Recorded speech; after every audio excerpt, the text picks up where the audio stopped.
Chapter 450. If that's the case, then swear that you will never use the Dragon City Camp's troops. Dong Wuani's voice became serious. Gong Yimo sighed.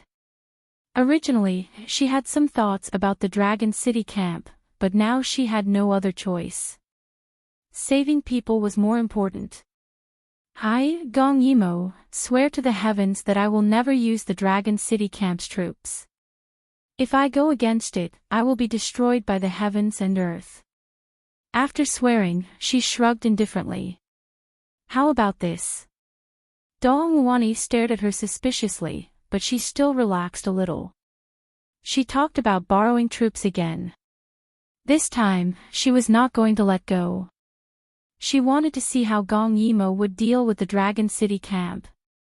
Seeing her unyielding attitude, Gong Yimo suddenly sighed and stood up. Since you insist, then I can only give up.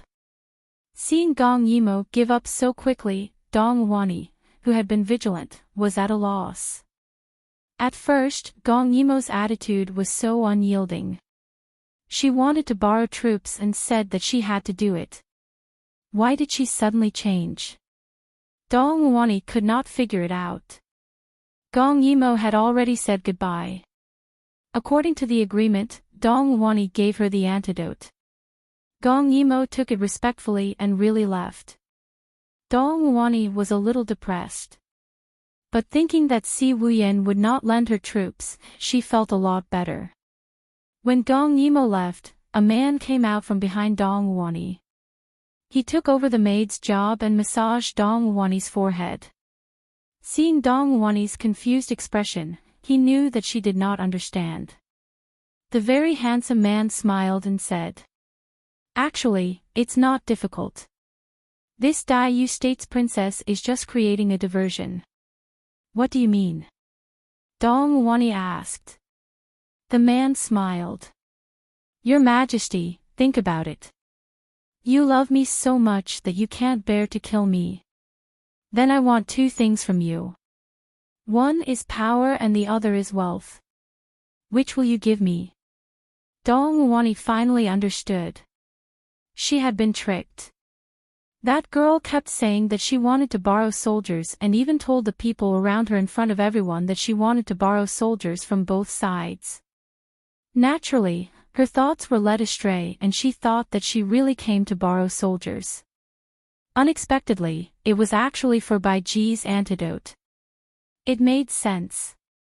If they really borrowed troops, the Daiyu state would suffer heavy losses once the war started. Even if they won in the end, it would be a Pyrrhic victory. Furthermore, he had used Yuqi's soldiers to fight against the Daiyu state's soldiers. Those who survived would definitely not be willing to be under Baiji's command. She really thought that Gong Yimo wanted to borrow troops from both sides. When she thought about it this way, she really felt that it was feasible. She was just waiting to see what additional conditions Gong Yimo would come up with. She did not expect that it was just a feint. I was actually tricked by a little girl. She's really scheming. Oh. She even tricked the people around her. Dong Wuani sneered. So what if Baiji wakes up? It's still an internal strife. She might as well have really come to me to borrow soldiers. The man shook his head. Empress Dowager, you're wrong. Baiji is the spiritual leader of the Longqing camp. Once he appears, many people will change sides. Moreover, Baiji still has half of the tiger tally. Once he wakes up, Lu Jin will definitely die. Dong Wuani gritted her teeth. She did not expect that after so much careful planning, not only did she not reap any benefits, she was even tricked by Gong Yimo. However, it was not so easy to take advantage of her. Just wait, Gong Yimo will cry. After thinking about the proper business, Dong Wuani groaned softly and felt a headache. The man quickly stopped talking and directly acted. In an instant, the room was filled with a spring scenery. Everyone else retreated. After Gong Yimo came out with the bottle, she heaved a sigh of relief. The most important thing now was to wake Bai Ji up. She was only thinking about borrowing troops. There was an easier way to solve the problem, so who would want to look for trouble? But after she got the antidote, she did not use it immediately. Instead, she wanted to do an experiment. Unfortunately, Gong Yimo let some animals drink Bai Ji's blood and there were no signs of poisoning. As a result, she really could not tell if the antidote was in her hands or not. Seeing this, Chang Zaid quickly said, "Why don't you let me test the poison? Animals can't, but humans can definitely." Gong Yimo shook her head. "Let's wait a little longer." She waited for another day. As expected, someone came to look for her again. Si Wuyin. It had been 4 years since she last saw him. Who knew what kind of temperament he had now? Gong Yimo was a little uncertain. Until the moment the door was pushed open, she suddenly understood. Si Wuyin was wearing the most dazzling red. That red seemed to be glowing with pearls. The sun shone through the window and onto his body. Gong Yimo narrowed her eyes. She only felt that the red was dazzling to the eyes. Now, the 24-year-old Si Wuyin was at the prime of a man's life. His fair and delicate chin was lowered. When his amorous peach blossom eyes glanced over, that moment of breathtaking would make people hold their breaths, afraid to disturb this beauty.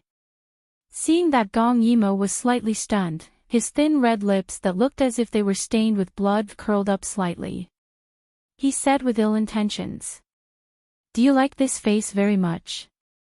Gong Yimo came back to her senses. He touched his face with his fingers. "If you like it, Jin will give you a chance to see it every day." He smiled, revealing his white teeth. It was devilish and unrestrained, making Gong Yimo's body tremble. She did not dare to look anymore. This guy was a pervert. It was better not to provoke him. "I don't have time to banter with you. I came today because I have a request." "Oh." Si Wuyin's jade finger lightly tapped his lower lip. "Is it because of Bai Ji's matter? Didn't you already get the antidote from Imperial Mother?" Gong Yimo said gloomily, "It's better for me to keep an eye on your family members." As she spoke, she handed over half a bottle of antidote. This antidote was in liquid form and was stored in a jade bottle. Si Wuyin knew at a glance that there was only half a bottle. He did not expose her and only opened it to take a sniff. Then he said, "It's the antidote, but it's missing one ingredient. If you drink it directly, you'll definitely die." Gong Yimo's back straightened. She was worried that Dong Wani was up to no good. After all, once Bai Ji died, it would be very troublesome to deal with Lu Jin. This way, she would not have the energy to interfere with Yu Qi's matter. It was killing 2 birds with 1 stone. But at that time, she had concealed her thoughts very well. Perhaps Dong Wani was afraid that she would borrow soldiers and gave her the real antidote. On the other side, Si Wuyin had already taken out a red pill and threw it into the jade bottle. The pill disappeared the moment it entered the liquid. Si Wuyin handed the bottle to Gong Yimo, indicating that it was done. Gong Yimo was a little conflicted. She hated dealing with people who were unpredictable the most. Because she did not know when they would plot against her. This was great. She had 2 bottles of antidote in her hands. But which one was the real one? Dong Wani and Si Wuyin, neither of them could be trusted. What a headache. Chapter 451. When Si Wuyin saw that she was hesitating, she gloated. "Mother, this poison is called enrich. The poison is stored in the brain, so it will be difficult for you to find someone to test it on because the blood of the poison person is normal. Unless, you can break open the poison person's brain." Gong Yimo glared at him, and he laughed even more happily. "Do you want me to give you a dose of enrich as well, so you can test it?" "No need. Gong Yimo put the jade bottle in her pocket, but in reality, she put it in her space. As for who she should use the antidote for, she would think about it later. Si Wuyen was very satisfied with her actions. You appeared in Yuchi with my document. Can I understand that you are here to help me? Si Wuyen asked with a smile. His smile was very evil, and he definitely didn't look like a good person. Gong Yimo sighed. I am just a weak woman, and I have not recovered from my injuries. I'm afraid I can't help much. Then why did you come to Yuchi? Si Wuyen was a little dissatisfied. Seeing her refuse, his anger was written all over his face. Gong Yimo touched her nose. I am here to observe. Oh. To be honest, whether it is the Empress Dowager or His Majesty, I don't have much interaction with them. But I will help whoever is stronger to end the war faster. So before that, I want to observe. Gong Yimo said frankly. These were her true thoughts, and there was nothing false about them. After all, she wanted to end the civil strife as soon as possible. You are quite honest. Si Wuyen narrowed his eyes and smiled. He personally poured tea for Gong Yimo. His white jade-like fingertips contrasted with the dark green jade bowl. There was an indescribable beauty. She appreciated beautiful things, but she couldn't give up her principles for beauty, so she didn't drink the tea. Seeing that she didn't move, Si Wuyen threatened, You are so disrespectful. Aren't you afraid that the 2 antidotes are fake? Gong Yimo shook her head. I still believe you. After all, the civil war in Longqing camp is not good for you. That's hard to say. Si Wuyen smiled cruelly. After all, Yuchi is currently in an abyss of suffering. In order to prevent others from taking advantage of the situation, it's best to create chaos as well. Gong Yimo froze. Si Wuyen's threat was really reasonable. She gritted her teeth and drank the tea. Through the faint fragrance of the incense, Si Wuyen didn't say anything and focused on brewing the tea. He really gave off a noble and cold feeling. However, although she sympathized with his past, she couldn't help him because of that. Unexpectedly, Si Wuyen glanced at her and stared at her empty teacup as he spoke with dissatisfaction. A cow chewing on peonies. How precious was this tea? It was only 2 taels a year. Gong Yimo smiled awkwardly. I don't really like tea. Why don't we drink? Si Wuyen didn't even have the strength to glare at her. Sometimes she was so slippery that people couldn't do anything about it. If soft methods didn't work, then they could only use hard methods. Gong Yimo couldn't sit still. She had drunk the tea, seen the person, and made her position clear. She still had to rush back to save people. Si Wuyen saw that the cushion under her seemed to have grown thorns. He shook his head and smiled bitterly. Tell me, if Jin didn't want you to watch and wanted you to be on Jin's side from the start, what should Jin do? Gong Yimo smiled. You think too highly of me. I'm just a little woman. I can't withstand the storm. Little woman.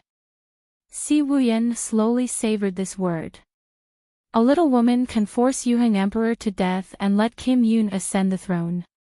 A little woman can solve Liu Ye's winter food and population migration crisis in one fell swoop. Imperial Mother is too conceited. Although she is a woman and has sat in this position, she still looks down on women. Otherwise, she wouldn't have treated you like that a few days ago. Gong Yimo raised her eyebrows. She realized that Si Wuyen's ability couldn't be underestimated. He knew everything. Perhaps, he really did have a better chance of winning. Si Wuyen confessed, in terms of military strength, Imperial Mother is still better. The reason Jin knows so much is because someone helped. Gong Yimo's heated heart calmed down again. At that time, she had pointed out a path for Si Wuyen and instigated him to oppose the Empress Dowager because she didn't want the 10 years of internal strife. But now, the situation was different. The problem hadn't been solved in 4 years. It made her question Si Wuyen's ability. If he couldn't help, she would rather help the Empress Dowager. Don't you want to know who told Jin? Seeing that Gong Yimou was thinking about the problem, Si Wuyen wasn't anxious at all. Not only that, Jin also accidentally found out a big secret about Dai Yu State's imperial family. Gong Yimou's thoughts were pulled back. What do you mean? Dai Yu State's secret. After thinking about it, it seemed that there was only one thing, her background. The Shui clan. Gong Yimou raised her eyebrows slightly. The Shui clan helped you? Seeing that Gong Yimou was surprised, Si Wuyen nodded. Yes, the Shui clan is very kind. When Jin needed help, they helped Jin without any compensation. Gong Yimou touched the fake stone on her body. For a moment, she didn't know what these people wanted to do.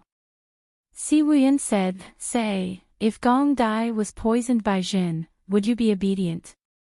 Hearing this, Gong Yimou's face sank, and a strong murderous aura exploded from her body.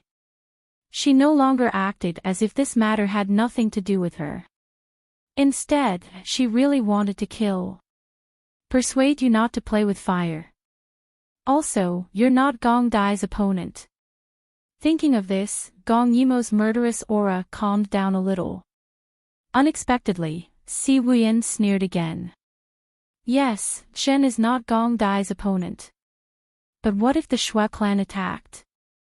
While telling Gong Dai the secret that would drive him crazy, they could take the opportunity to poison him.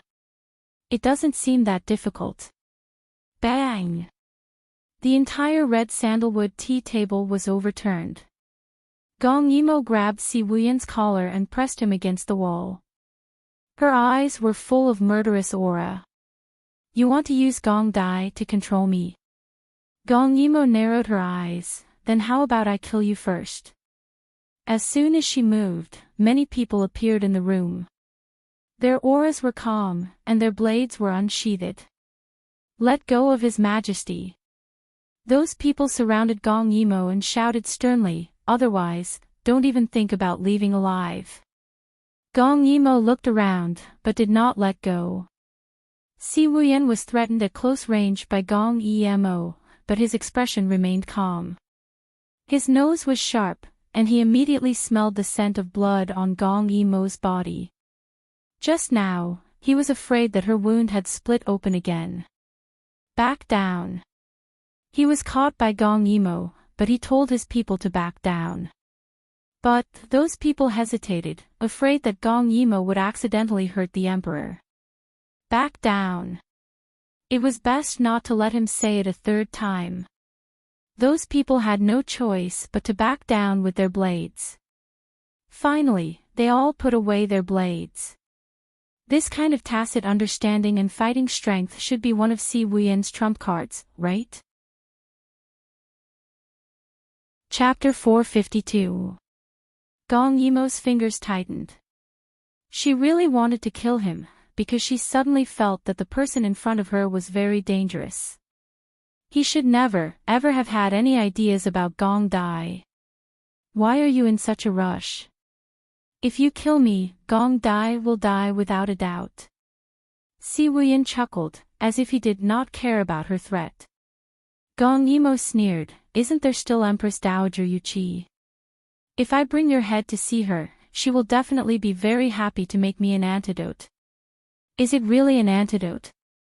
If you kill me, that old woman will succeed. Her ambition is no less than any man's.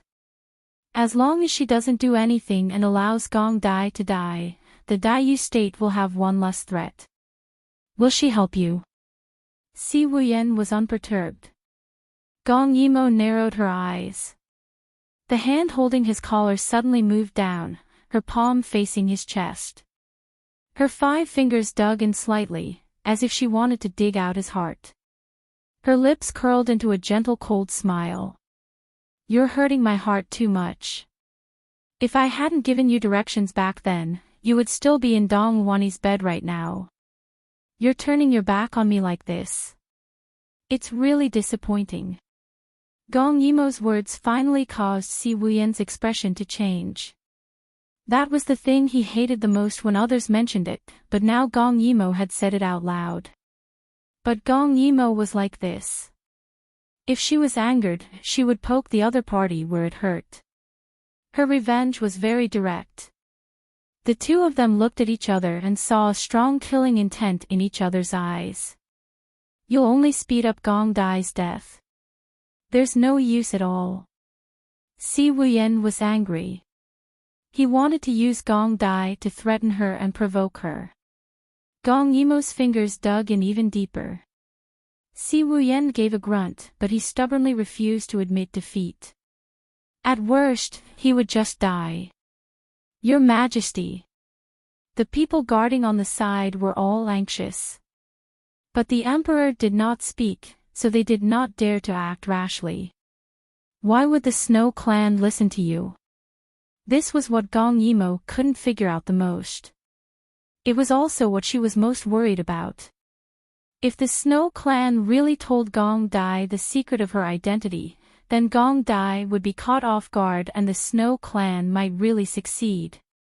After all, the Snow Clan was her mother's family, so Gong Dai might not be so cautious. And that incident would really have a big impact on Gong Dai. Damn it. She had actually forgotten about the Snow Clan, whose intentions were unclear. Si Wuyen took a few deep breaths before saying, "What kind of cooperation and transactions we have with others is none of your business, right?" Gong Yimo sneered. At this moment, her killing intent seemed to have materialized. If you dare to hurt Gong Dai, I won't care. Furthermore, I guarantee that you will die faster than him. Si Wuyen endured the pain and glanced at her. Princess, if you want to save Gong Dai, it's not impossible, he sneered.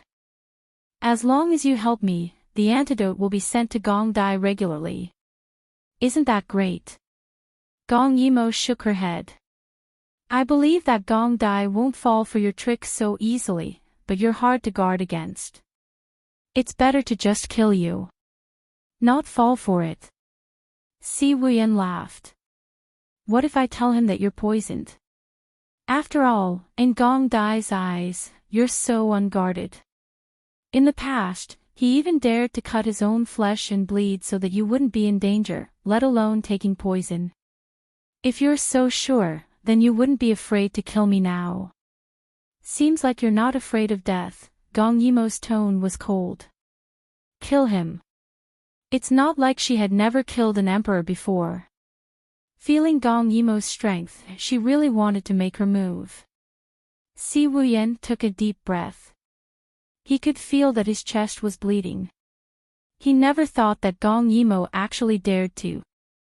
He didn't dare to delay any longer and said loudly. Even if you kill me, you won't be able to stop the Snow Clan. They have already reached Long City and Gong Dai is there. You won't make it in time. If you kill me, I will also bury Gong Dai with you. What do you want? Gong Yimo was still afraid. She didn't want Gong Dai to be in any danger. But meeting such a despicable person, she was really angry. She really wanted to kill him. What I want, it's very simple. I want you. Si Wuyen finally didn't put on the airs of an emperor. Regardless of the fact that his chest was still bleeding, he laughed sinisterly. That old witch is very satisfied with my martial arts. Do you want to give it a try? Si Wuyen. Gong Yimo was really angry. This guy was simply challenging the limit of her patience. Si Wuyen smiled particularly coquettishly. Or, if you eat the poison, I will ask the Snow Clan to stop. Gong Yimo hesitated. She felt that Gong Dai wouldn't be schemed against by the Snow Clan, but she was worried about this kind of thing, who could say for sure. After all, regarding her life, Gong Dai, he Really can't say for sure. She hesitated, the strength of her hand loosened a bit. Si Wuyan panted a few times, looking at her struggling face. He encouraged her. I admit that Gong Dai is very difficult to deal with, but as long as it's related to you, he would rather kill the wrong person than let them go. A few days ago, I also sent the blood-red clothes you threw away to Long City. Do you think Gong Dai will recognize your clothes when he sees them? If the Snow Clan first tells him the secret of your life, then throw the blood-red clothes in front of him, and then poison the clothes, Gong Dai will be distracted. Can he escape? Don't be naive. Gong Dai is after all a human, not a god. Maybe it doesn't need to be so troublesome. The Snow Clan only needs to throw the blood-red clothes in front of him and tell him that if he wants you to live, he must take the poison. Do you think he will take it or not? Damn it. Gong Yimo suddenly loosened her hand, looking at Si Wuyan clutching his chest and coughing. She finally gritted her teeth and said, If I take the poison you give me, will you let Gong Dai go? Si Wuyan saw that Gong Yimo had calmed down and nodded. I can send the message in front of you. Gong Yimo stretched out her hand. Where is the medicine? Seeing that she is so obedient, Si Wuyan suspiciously handed the medicine to her. He watched her play with the medicine in her palm for a moment, and then she threw it into her mouth. His heart instantly calmed down. He didn't know that Gong Yimo would throw the medicine directly into her space, so seeing that she obeyed, he breathed a sigh of relief. It's your turn to send the letter, Gong Yimo said. Guards. Si Wuyan tidied himself up. Someone brought a carrier pigeon, so he was straightforward. He directly wrote a letter and then released the pigeon. They reached an agreement. Gong Yimo didn't want to fall out with her now. She wasn't sure if Gong Dai would be safe, so she endured. Since we are now in a cooperative relationship, the antidote you gave me before isn't a fake, right? Si Wuyan glared at her. Don't worry, I know what's important. How can Bai Ji compare to you? My princess. After getting the confirmation, she didn't stay any longer and directly went to find Bai Ji. Si Wuyan showed a pained expression and took the medicine. It was really difficult to tame this little wild cat, but his poison melted in his mouth, so he wasn't afraid of Gong Yimo at all. Gong Yimo, he wanted her. Chapter 453. After giving the antidote to Bai Chio, Gong Yimo quickly sent a letter to Gong Dai, telling him to be careful of the Snow Clan. Their position was unclear, so he had to be careful. But he didn't know if he could make it in time. After all, the Snow Clan was already in Long City. On Gong Ju's side, he received some news that there seemed to be unrest at the border. Calculating the time, Gong Ju realized that the riot in Longqing Barracks happened to coincide with Sister Gong's arrival. She wouldn't be involved, right? No. With Royal Sister's temperament, she couldn't be involved in it, could she? Thinking of this, Gong Ju's heart was burning with anxiety. He secretly sent Yu Chi's people to check carefully. He must get news of Sister Gong. As for himself, he made up his mind to go to Yu Chi as soon as he finished his work. Just when he was feeling annoyed, Lo Chi came to report that someone wanted to see him. Who is it? Gong Dai raised his eyebrows slightly. He walked into the room and saw two old people. And they are acquaintances. Gong Dai didn't say anything. He didn't know why the Snow Clan wanted to see him.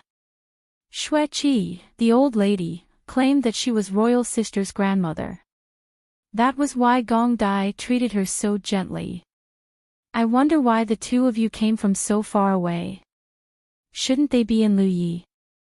Xue Qi coughed a few times, while Xue Zhan took out something and presented it to Luo Qi. Luo Qi, who was next to Xue Qi, took a step forward and opened it. He discovered that it was a bloody robe. Gong Dai was very familiar with this dress. It was the dress that the royal sister designed herself. Gong Dai's expression didn't change, but his heart was in turmoil. He didn't touch the dress, but he was very sure that it belonged to the royal sister. Royal sister was really injured. Gong Ju's heart tightened. For a moment, he couldn't figure out why his people in Yuqi hadn't received the news yet, but the Shui family had already received it. This was a conspiracy. As long as he thought about it, he knew that Sister Gong had fallen into their trap. How disobedient. Why didn't she protect herself? Gong Dai suppressed his worries. At the same time, he made up his mind to leave for Yuqi immediately. Seeing the frown on Zhang Xian's face, the old man who was following the granny, Shuizhan, said, "This is from our clansmen in Jade Qi. They said that the saintess was injured at the border. However, our abilities are limited. I hope that King Qi will lend us a hand." Saying this, Shuizhan knelt down. His words were sincere, as if he was really worried about Gong Yimo. How did the royal sister become their saintess? Gong Dai calmed down a little and realized that this matter was very strange. The Snow clan knew about the royal sister's whereabouts before he did. This was very suspicious. The only explanation was that the Snow clan was involved in the matter of the royal sister's injury. That's why they were one step ahead of him. After figuring this out, Gong Dai suddenly became vigilant. However, he didn't show it on his face. "I will take care of this matter. Is there anything else?" Gong Dai said as he moved his finger. Lo Qi understood that the king wanted to arrest them. But aren't they the princess's family? Luo Qi thought strangely as he prepared in secret. The Snow clan's people didn't know that they were exposed so quickly. Shui Qi coughed and Shuizhan spoke again.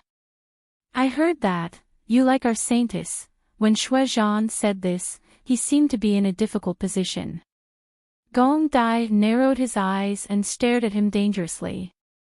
Now that Gong Yimo wasn't by his side, he couldn't protect her. Therefore, he didn't want anyone to spread this matter. He didn't want anyone to hurt her. However, he couldn't stop them in time. Just as he was about to stop Shuizhan from talking and capture them for interrogation, Shuizhan said something that shocked him. "Since it's like this, I should tell you the secret of our saintess." Gong Dai suppressed all his thoughts and looked at the two Snow clan's people. Could it be that the royal sister had a secret that he didn't know about? Thinking about this, he suddenly felt nervous.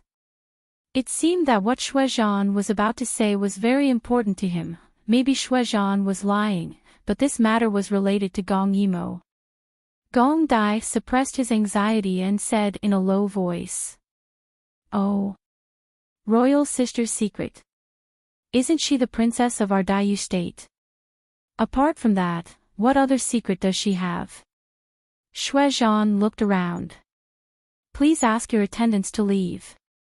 Gong Dai raised his brows slightly. He was on high alert against the Snow clan. However, because he was strong, he wasn't afraid that the Snow clan would do anything. Therefore, he asked Lo Qi and the others to leave. Shuizhan looked at Shui Qi and said in a low voice, "King Qi, do you know the saintess's mother, Shuilian?" Gong Dai frowned impatiently. At this moment, Shui Qi spoke. Her voice was low and hoarse. She looked old and weak. "Your Highness, Shuilian, is the saintess of Snow Country." She opened her eyes and looked at Gong Dai. When Snow Country was destroyed, she was kidnapped by the monarch of Daiyu state. Gong Dai became more and more impatient. "I know all this." Shui Qi suddenly smiled strangely. "But, there is one thing that you don't know." Cough, cough. Gong Dai, who was sitting on the seat of honor, looked at the stooped old woman in front of him and listened to her speak. "When Shuilian was taken away, she was pregnant with my son's child. She was already 1 month old. 1 month old, a child. Gong Dai was stunned. It took him a while to understand what she was talking about. Shui Lian had a child who was 1 month old before she entered the palace. Gong Ju's eyes widened slightly. He could hear his heart thumping loudly in his chest. He didn't say anything for a long time. Calculating the time, it was royal sister's birthday and Shui Lian's arrival in the palace. If Shui Lian aborted the child and got pregnant again, Shui Lian shouldn't have been at this age. In other words, at that moment, Gong Ju suddenly felt a sense of timidity.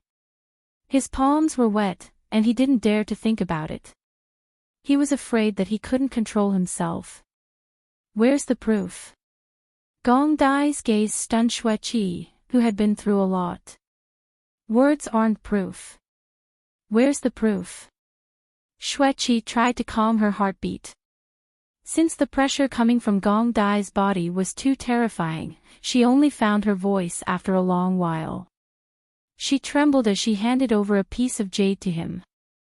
As long as it's a member of the Shui clan, her blood can seep into this piece of jade. Gong Dai took it subconsciously. But in the next second, he threw it on the ground. He threw the jade pendant on the ground, and his entire hand began to turn black. There was poison on it. Guards! Gong Dai shouted, and everyone surrounded the two of them. He quickly sealed his acupuncture point so that the poison wouldn't spread. Shui Qi widened her eyes in pity. This Gong Ju is too alert. In such a situation, he clearly lost his mind. But he threw away the jade just as he held it. If he had held it for a while longer, the poison would have reached his heart, and he would have been at their mercy. However, their plan couldn't keep up with the changes. Gong Dai discovered it in time, and the poison wasn't too deep. He would be able to detoxify it in a month. At this critical juncture, Shui Zhan suddenly spoke. Your Highness, you shouldn't act rashly. Otherwise, the princess will be in grave danger. Chapter 454. Lo Qi, who was about to charge forward and capture them, hesitated. Who didn't know that the princess was the prince's Achilles' heel? As expected, when Gong Dai heard Shui Zhan's words, he glared at him fiercely. What did you do to royal sister? His expression was so gloomy that even an old man like Shui Zhan couldn't help but feel a chill run down his spine. However, he was still an expert of the Snow clan, so he was able to withstand the pressure. We didn't do anything to the princess, but if the prince doesn't cooperate, the princess's poison will act up, and you can't blame us. Poison act up. Gong Dai narrowed his eyes. You will use the same method to harm royal sister? Shui Zhan sneered. Of course there are people who can force the princess to take the poison herself. So, does the prince still want to resist? Gong Dai caught the main point and laughed softly. His laughter made people's scalps numb. In the end, he raised his black jade-like eyes and stared at them.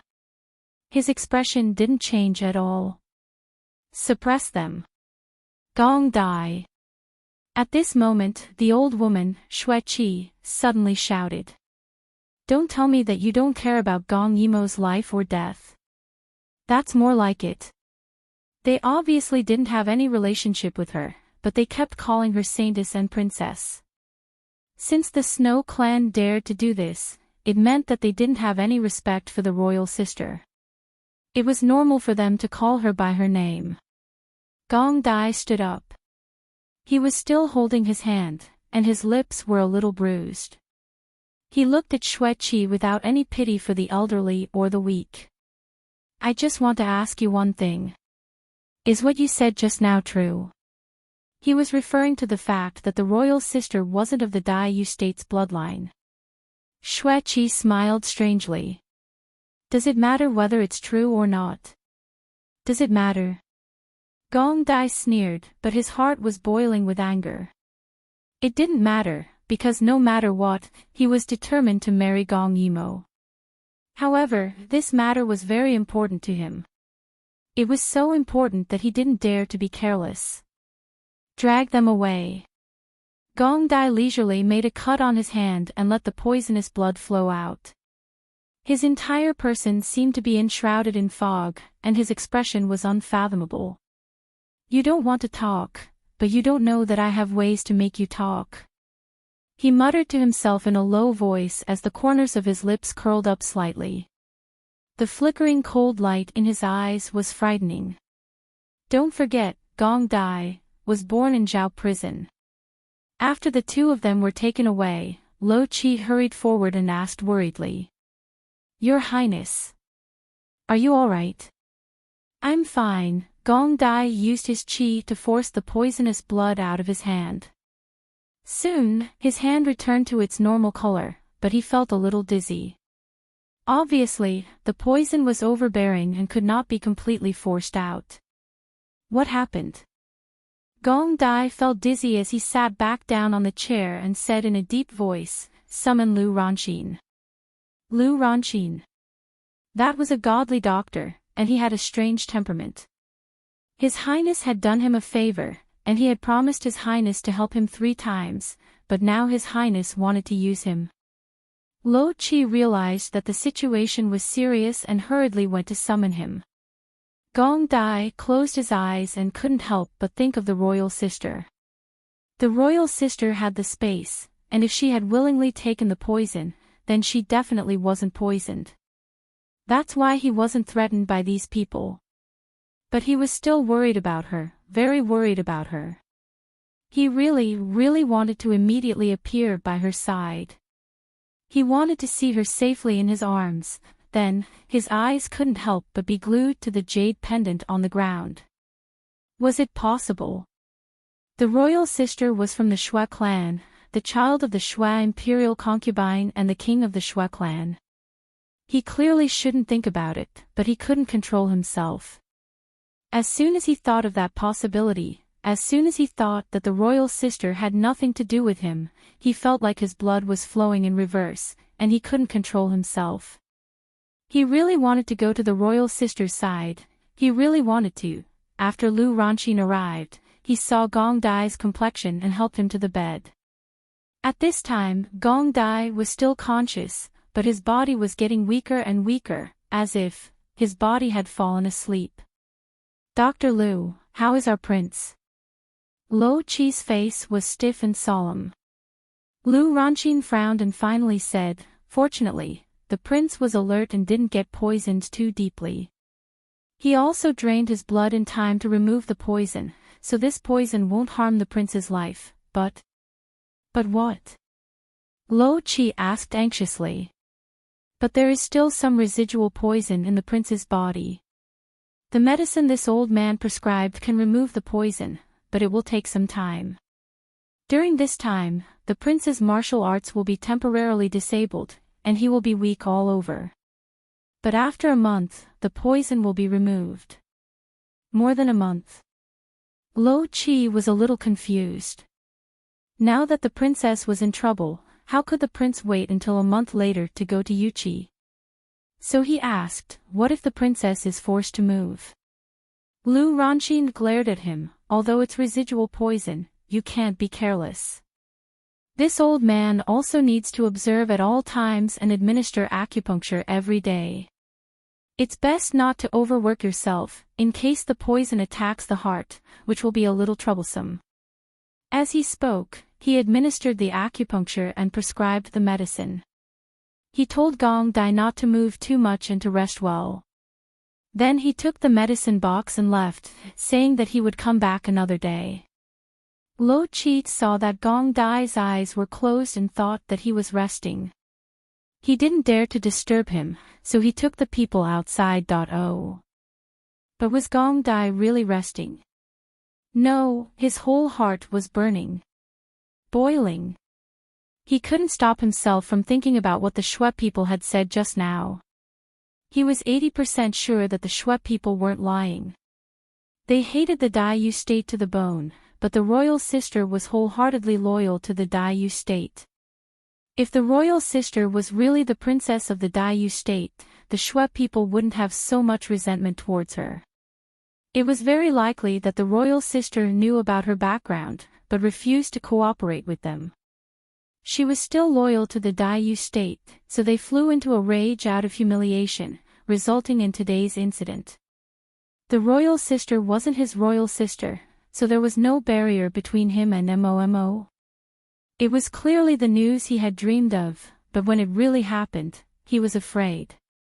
He was afraid that the news was fake. Gong Dai originally thought that he wouldn't be afraid anymore, but when it came to her, he was afraid of everything, Your Highness. Suddenly, Lo Chi happily walked in. Your Highness, there's a letter from the princess. Gong Dai opened his eyes. Seeing that Gong Dai couldn't move, Lo Chi hurriedly said, Your Highness, don't worry, I'll read it for you. Gong Dai finally calmed down and listened. To Gong Dai. The Shui clan is cooperating with the Emperor of the Yuqi dynasty to use you to threaten me. Although Si Wuyan has already ordered the Shui clan to cancel the operation, I'm worried that the Shui clan will continue to act willfully for other reasons. So you must not believe them. Your royal sister, I am alive and kicking right now, very healthy. No one in the heavens or the earth is stronger than me. So when you receive the letter, tell me that you're safe. I'm worried about you. You're the #1 tyrant sister in the world. Lo Chi didn't know whether to laugh or cry. He never thought that in private, the princess would talk to the prince like this. What did she mean by #1 tyrant sister in the world? The princess was really so cute. Chapter 455. After receiving the letter, Gong Dai was relieved. He knew that the royal sister would not be in trouble.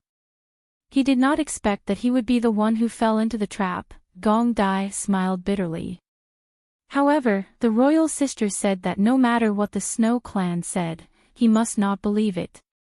Could it be that she already knew what the Snow clan was going to say? Gong Dai's heart was burning again. If the royal sister guessed what they were going to say, wouldn't it prove that what they said was true? There was no blood relationship between them. Gong Emo fed the antidote to Bai Ji in trepidation. That guy, Si Wuyan, had 100 holes in his heart. Who knew that he would poison Bai Ji to death? Bai Chio was even more nervous than her. After all, it was his father. They had not seen each other for 2 years. He did not expect to meet with such a scene. However, the antidote was very effective. Bai Ji woke up quickly. Gong Emo finally breathed a sigh of relief. She asked Bai Chio to feed Bai Ji some food, and then she went to rest. Recently, she had been trembling with fear and always felt uneasy. Now that Bai Ji was awake, she was slightly relieved and could sleep well. Bai Ji was surprised to see Bai Chio. Wasn't he held hostage by Lu Jin? Sometimes, Lu Jin would feed him some antidote to wake him up and then force him to tell him the whereabouts of the other half of the Tiger Tally. When he woke up, he was not in the Dragon City barracks. Moreover, he saw his son. Did he come back to Zhao City? The father and son had not seen each other for a long time. Bai Chio first knelt down and apologized. Then, he told Bai Ji everything that happened during this period of time. Bai Ji was mute. He closed his eyes and his eyebrows were filled with anger. This must be Empress Dowager Yu's plot. Because he rejected her invitation to cooperate, she turned around and attacked Lu Jin. However, now was not the time to find trouble with the Empress Dowager. He had to go back and reorganize the Dragon City barracks. The next day, Bai Ji rested well. With Bai Chio's help, they went to Gong Yimo's courtyard. This matter could not be delayed. Bai Ji decided to return immediately.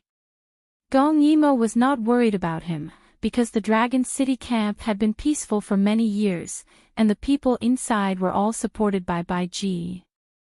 As long as he woke up, he would be more useful than anyone else, not to mention that he also had the tiger tally in his hand, so she did not need to go back. She would let Bai Ji solve the problem of the Dragon City camp himself. Gong Yimou calmly accepted his bow and personally helped him up. General Bai, you don't have to be so courteous. I'm well aware of this matter. You don't have to say anything more. Go back and organize your affairs. Bai Ji nodded repeatedly. Suddenly, he pointed at Bai Chio. Gong Yimou touched her chin and guessed, you want Bai Chio to stay. Bai Ji nodded. No, he's your son. Maybe he can help you. Gong Yimou was sweating profusely. If she kept a man by her side for a long time, Gong Dai would definitely find trouble with her if he found out, but Bai Ji was very stubborn. He glared at Bai Chio, and Bai Chio immediately knelt down. Father doesn't have any other meaning. He thinks that now that the Dragon City camp is in chaos, if I go with you, I might be used by Lu Jin. After all, Lu Jin is a very sinister person. We have to be careful. So father wants me to stay with you for the time being.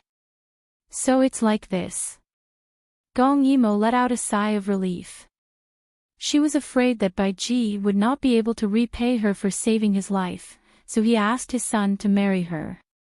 Seeing that Gong Yimou agreed, Bai Ji left with Chang's aid. He looked very anxious.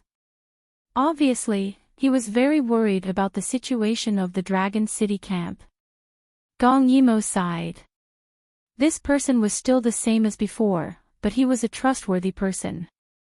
Bai Chio was a little embarrassed. He suddenly remembered that his father asked him to go to the room to talk last night. Do you like the princess? Bai Ji's pen was very sharp. He did not write nonsense on the paper. Bai Chio and his father's serious face instantly turned red. Father, what nonsense are you talking about? He hated women. He would not like anyone. Then you go back to the Dragon City camp with me. Bai Ji wrote again. Bai Chio frowned. If he also left, wouldn't Gong Yimou have to stay in Yuchi alone? Even if she was very powerful, she was still a woman. There were a lot of things that women could not do. Seeing that Bai Chio did not say anything, Bai Ji frowned and wrote again. You still say that you don't like the princess. Father. Bai Chio flew into a rage out of humiliation. I don't like your son, I don't like women. Bai Ji sighed. He knew that because of his mother, his son had been very repulsed by women since he was young. He felt that women were fickle and full of lies. However, he also didn't want to see his son grow old alone, so he wrote, then you can stay. How can I do that? Now that we are not in the Dragon City camp, who knows what Lu Jin did? What happened? One more person, one more helper. Bai Chio was even more worried about his father. Bai Ji sighed, your temper is too impulsive. You still need to temper yourself. If you follow me, you will only drag me down. The veins on Bai Chio's forehead popped out. What kind of father was this? Couldn't he be more tactful with his words? How could he be so tactful with his words? Bai Ji wrote, Lu Jin is a sinister person. If he set you up and used you to threaten me, I can only put righteousness before family. Bai Chio did not say anything. I will stay. He must have a fake father. After a few days, Gong Dai could move his body slightly. But once he moved, his muscles would become very sore. This poison was really overbearing. Gong Dai was annoyed that he was poisoned, but he also felt that he was indeed poisoned. As expected, the royal sister was his only weakness. Lo Chi put Gong Dai on the wheelchair that he had rushed to make in the past few days. He felt that his prince was really powerful. He knew everything. Then, they went down to the dungeon. Xue Qi and Xue Zhan were not injured, but they were very nervous. This was because they knew that once Gong Dai came, they would be in trouble. Xueqi was calmer. After living for so long, she had already disregarded life and death. But Xuezhan was different. He was not worried about himself, but he was worried that Xueqi would not be able to withstand Gong Dai's torture. "Prince, you came to the dungeon to see me. I'm really flattered." Cough, cough. Xueqi sat in the dungeon and looked at Gong Dai. She was not afraid at all. "Old Madame Xue, you are quite calm. I guess you don't fear death anymore." "Of course, I don't fear death." Xueqi closed her eyes and accepted her fate. However, when Xuezhan, who was in another dungeon, saw this, he said angrily, "Gong Dai, if you dare to harm even a hair on my madam's head, I will surely bury Gong Yimo with her." A cold glint flickered in Gong Dai's eyes as he looked at Xuezhan. "You are Lu Ye's Lord of the Holy Lake, yet you have such a strong murderous aura despite your age. It seems like I have been too lenient with you." After he spoke, Gong Dai waved his hand, and some people walked into Xueqi's dungeon. They didn't care whether their subordinates were white-haired old men or not. As long as Gong Dai gave them an order, they would not hesitate to kill them. "Gong Dai, don't you dare." Xuezhan, who was still in the dungeon, glared at Gong Dai ferociously. "Madam is Gong Yimo's grandmother. If you dare to harm her, Gong Yimo will not let you off." Gong Dai chuckled. "It seems like you don't understand, royal sister." Chapter 456. At this moment, Xueqi opened her eyes and looked over. She heard Gong Dai continue speaking. "In royal sister's heart, there are only two kinds of people. They are outsiders and her own people." Gong Dai looked coldly at the old lady. "Granny Xue, who do you think you are to royal sister?" Xueqi sighed. "We are just one step behind each other." Cough. Cough. "You can kill me or torture me as you wish." "Madam." Xuezhan was unwilling to accept this. He had come here with his madam to make Gong Dai lower his guard. They had made ample preparations, and they had assumed that they would be able to take down Gong Dai. Moreover, didn't Gong Dai say that he cared a lot about Gong Yimo's matter? But, even in such a situation, he hadn't fallen into their trap. "Gong Dai. You don't care about Gong Yimo at all. Otherwise, why would you be alerted so quickly? This is impossible." Xuezhan couldn't understand why they had lost, and he was unwilling to accept this. They hadn't shown any malice toward Gong Yimo, and his madam was Gong Yimo's grandmother. So, why didn't Gong Dai care about them at all? Gong Dai didn't feel like explaining this to them. Since they had learned about what had happened to royal sister before him, he had suspected that the Snow Clan was involved in this matter. Moreover, they had seen the Snow Clan's underground sacrificial ceremony. How many good people would use such a cruel and twisted sacrificial ceremony? It was no wonder that the Snow Clan had been exterminated. "Do it." Gong Dai watched calmly as his subordinates tied up Xueqi. Xueqi didn't even have the strength to truss a chicken. She was old, and her body wasn't good. When she was tied up, she was in so much pain that she started sweating. When Xuezhan saw this, his eyes almost popped out of their sockets. Gong Dai. Gong Dai had a headache because of Xuezhan. Since they had dared to come here, they should have been prepared to fail and be killed. But, before that, they could still play with them. When Xuezhan saw that Xueqi was tied up on a human frame and that his martial arts were sealed, he was so anxious that he started sweating. Gong Dai said, "It's not impossible for me to let her go, but I want the antidote." He couldn't wait another month. He was going to look for the royal sister right now. The royal sister was the most dishonest of all. If he didn't watch her, who knew what she would do? But Xuezhan's old face was tense. After a while, he said, "There is no antidote." "No." Gong Dai raised his eyebrows slightly. On the other side, the guard immediately made his move and a whip landed on the old woman's body. The old woman was quite strong-willed. She only cried out in pain and did not beg for mercy. Gong Dai. Shui Zhan grabbed the bars of the cell with both hands, his fingers almost digging into the wood. "There really is no antidote. They didn't give me the antidote. Moreover, this poison wouldn't kill people, it would only make them unconscious. You haven't been poisoned too deeply. With the godly doctor around, you'll be fine for a month or so. Why do you need an antidote?" Gong Dai was unmoved. He waved his hand and signaled them to continue whipping. A suppressed cry of pain could be heard. Gong Dai's face was hidden in the darkness, so no one could see his emotions. He was really whipping. He didn't care that his opponent was an old woman who couldn't resist at all. A person like him didn't have any bottom line or principles. There were only two kinds of people who could be touched and those who couldn't. Shui Zhan looked at the whip landing on Shui Qi's body. Her clothes were dyed red with blood, and he wished he could take her place. His eyes were bloodshot, and his voice was hoarse.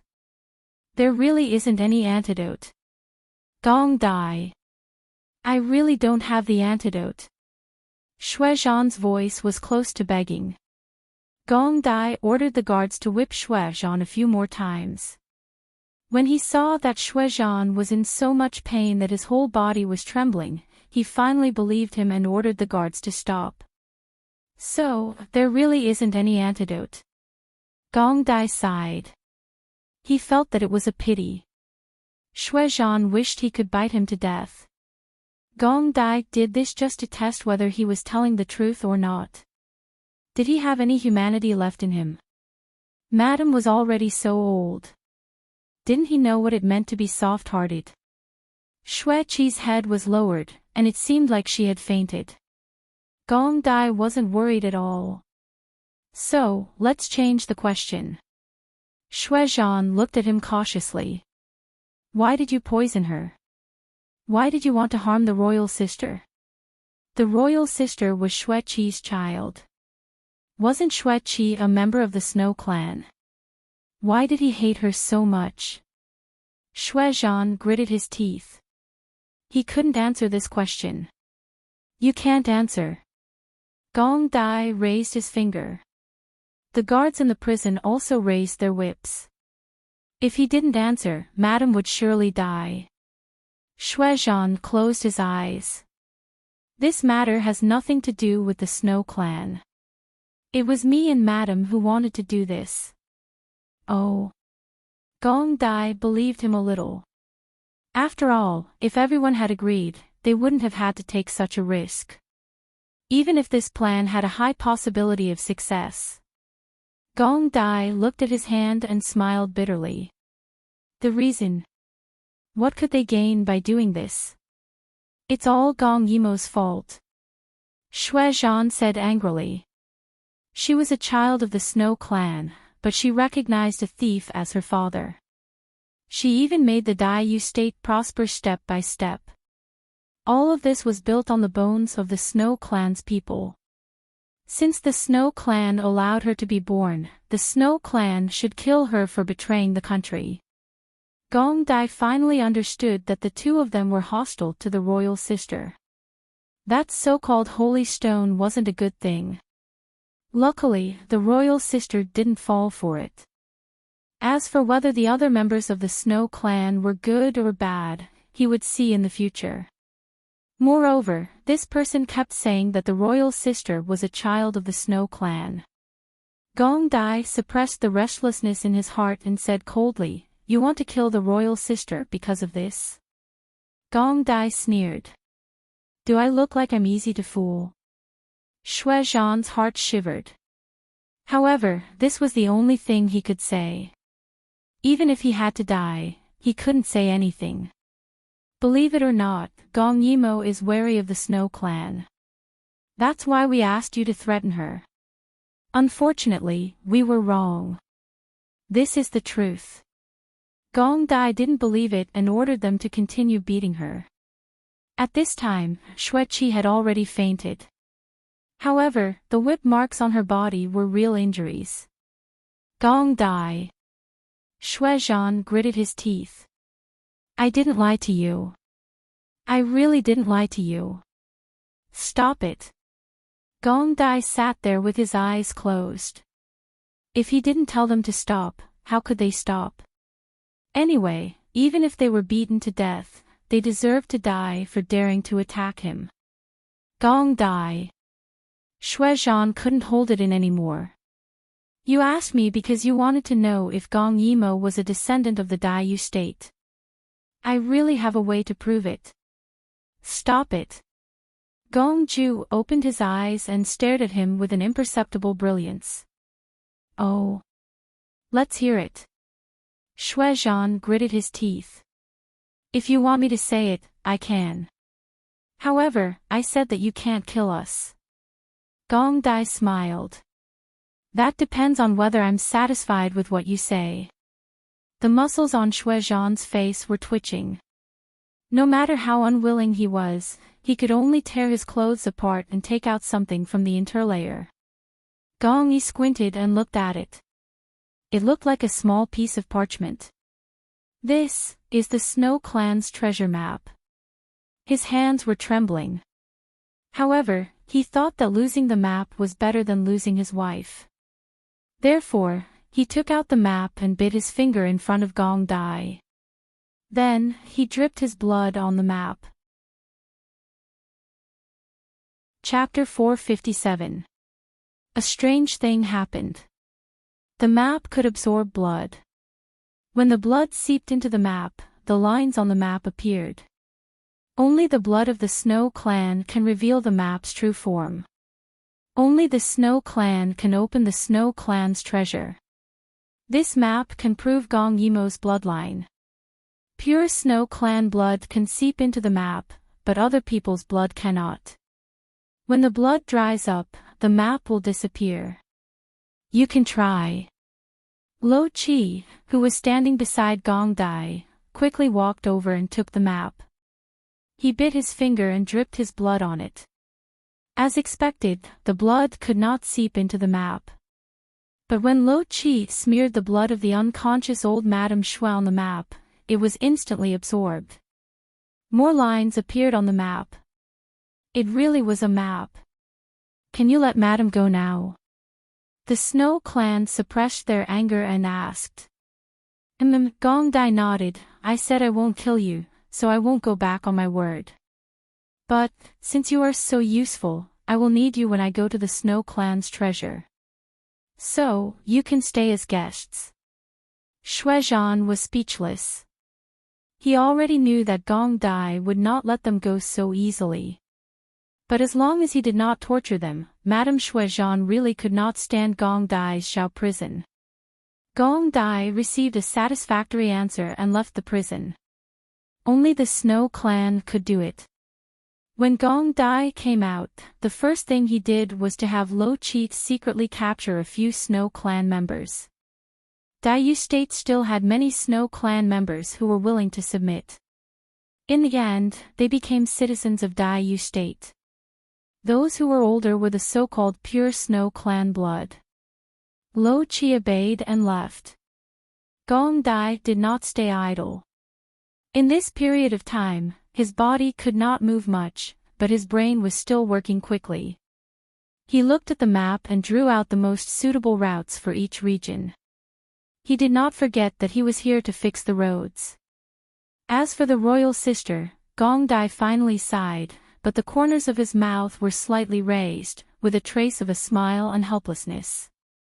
If the poison couldn't be cured at once, he couldn't leave because his martial arts were temporarily suppressed.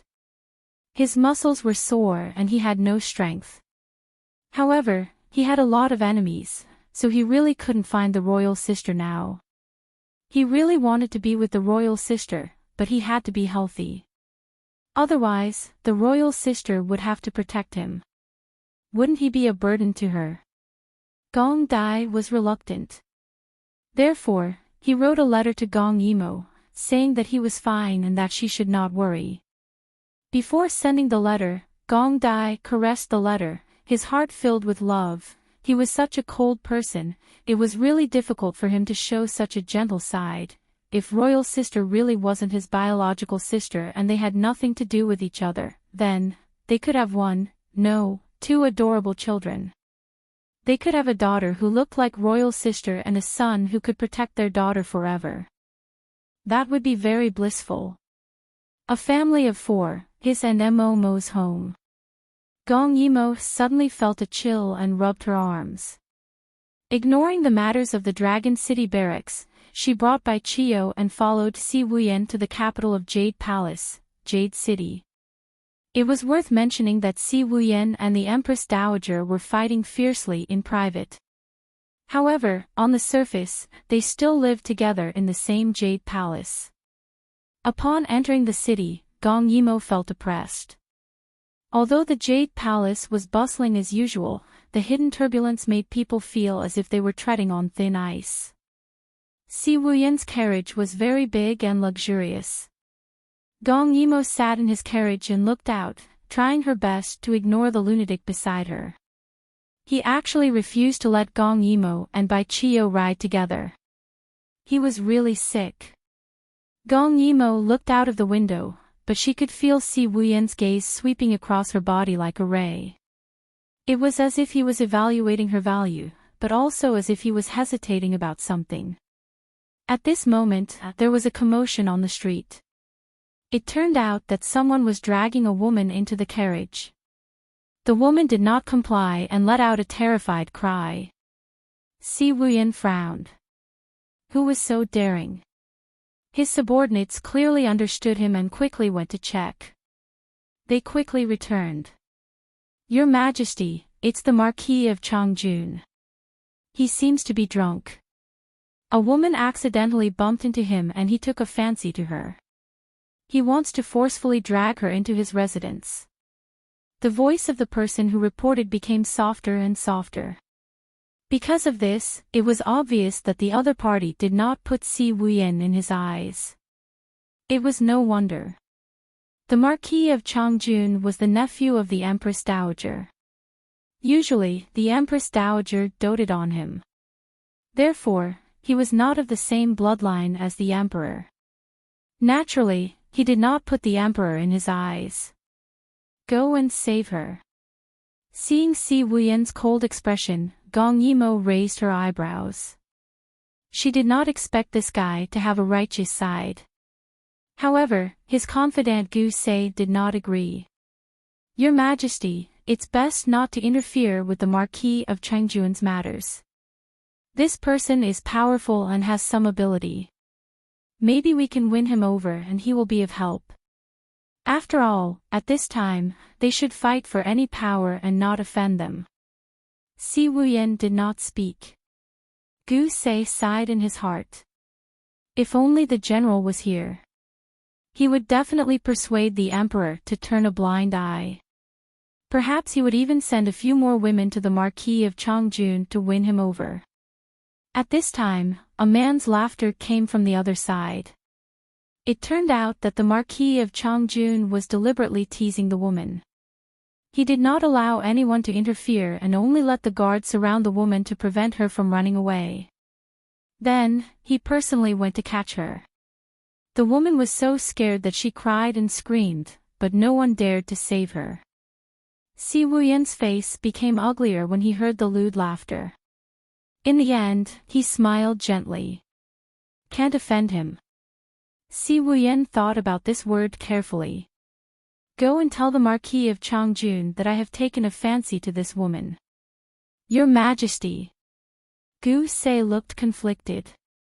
The Marquis of Changjun was famous for being a scoundrel. If the emperor interfered, he might be humiliated. Why aren't you going? Si Wuyen narrowed his eyes. Gu Se had no choice but to bite the bullet and go. Gong Yimo watched. She originally thought that if one was not capable enough, one should not meddle. However, the woman was pitiful.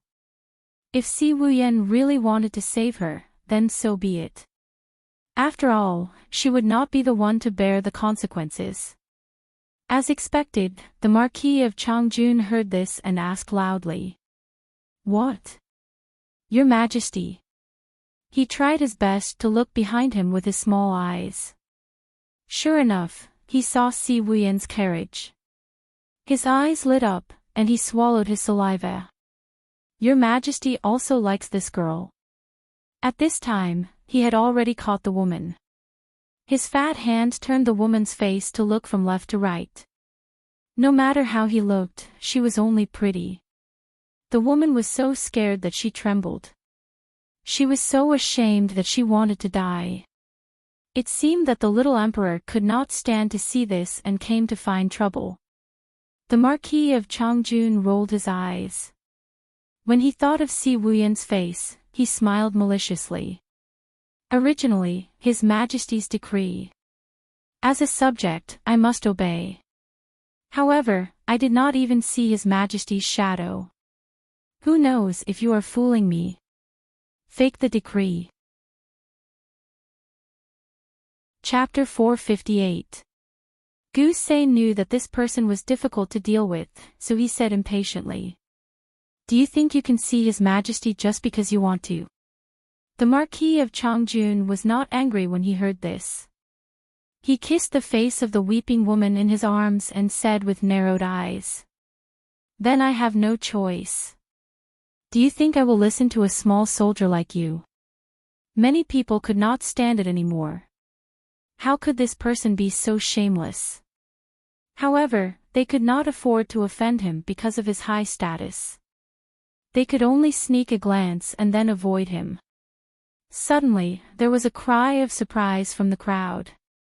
The Marquis of Changjun opened his eyes wide and looked up. He saw a sea of red coming from afar.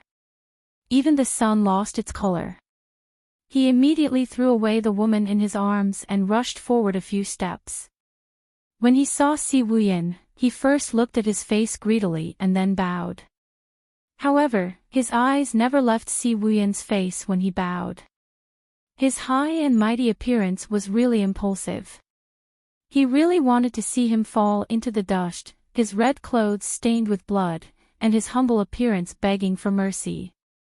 Your Majesty, the Marquis of Changjun smiled. Si Wuyan did not want to say more. I like this girl, but you don't seem to be willing to give her up. Of course not. The Marquis of Changjun smiled apologetically. Let's not talk about this girl. As long as your Majesty likes her, I will send 10 beauties to the palace tonight, no need. Si Wuyan was too lazy to talk to this person. He ordered Gu Sei to take the girl and leave. However, the Marquis of Changjun was drunk and lustful. How could he let the girl go so easily? He tried to grab Si Wuyan's hand, but Si Wuyan pushed his hand away. Dongji, how dare you? Si Wuyan glared at him. He used his handkerchief to wipe the place where the Marquis of Changjun's hand. His face was full of disgust. If not for the fact that this person was still useful, he really wanted to chop off his hand. Marquis Dongji of Changjun was still reminiscing about the feeling of Si Wuyan's delicate skin. It was said that in order to keep Si Wuyan's skin fresh and tender, Auntie had bathed him with a special potion since he was young. As a result, even though he was a man, his skin was smoother and more tender than a woman's. It even had its own fragrance. It really made people unable to part with it. Your Majesty, a chance encounter is not as good as a chance encounter. This place is not far from the Marquis's mansion. Why don't you rest at my place? Si Wuyan was so angry that he laughed. Even if it was a cold laugh, it still made Dong Ji stare blankly. He wanted nothing more than to drag the emperor back to his manor and play with him. He was not afraid of the emperor. If the emperor had poisoned him, his aunt would be able to cure him. Moreover, he had great power in his hands. As long as this little emperor has some brains, he would know that I can't offend him too much.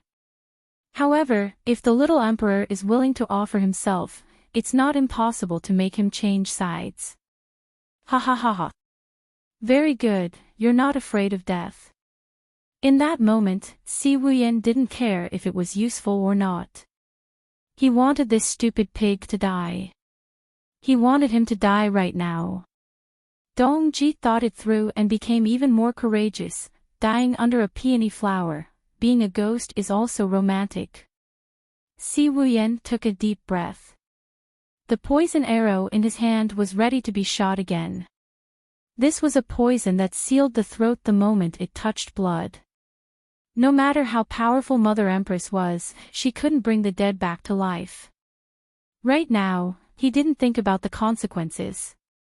In any case, between him and Mother Empress, it was already a situation where one side would not rest until one side died. The Marquis of Changjun really has eyes but can't see. Suddenly, a female voice sounded. It made everyone present, including the passers-by, stop and look over. It was clearly cursing, but when it was said by that clear voice, Dongji didn't feel angry at all. He saw a woman lift the curtain of the carriage and come down. If Si Wuyan's red clothes were like the sun, then Gong Yimo's blue clothes were like the sky and the sea. There was a kind of indescribable calmness and grace that made her unapproachable. Seeing her gaze drift over, Dongji's body instantly went numb. She was like a fairy, but she was only like this. Who are you? He couldn't help but ask. And Si Wuyan slightly frowned. He didn't like Gong Yimo being stared at by this stupid pig. Gong Yimo softly laughed. Is it important who I am? Isn't it enough that I'm good-looking? Her slightly raised voice made Dongji's saliva flow. You're right, you're right. Dongji smiled at the emperor. Your Majesty, you're too unkind. Such a beauty, you actually want to enjoy it alone.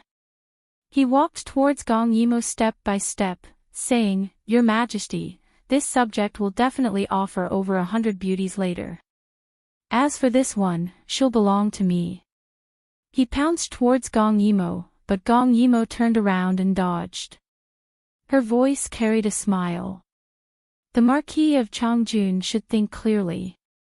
I'm not those ordinary girls. If you touch me, the consequences will be very serious, but this tone was so charming. How was it serious?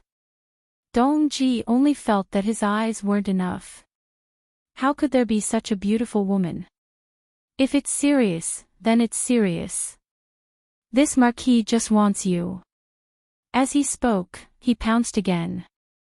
But this time, Gong Yimo didn't dodge.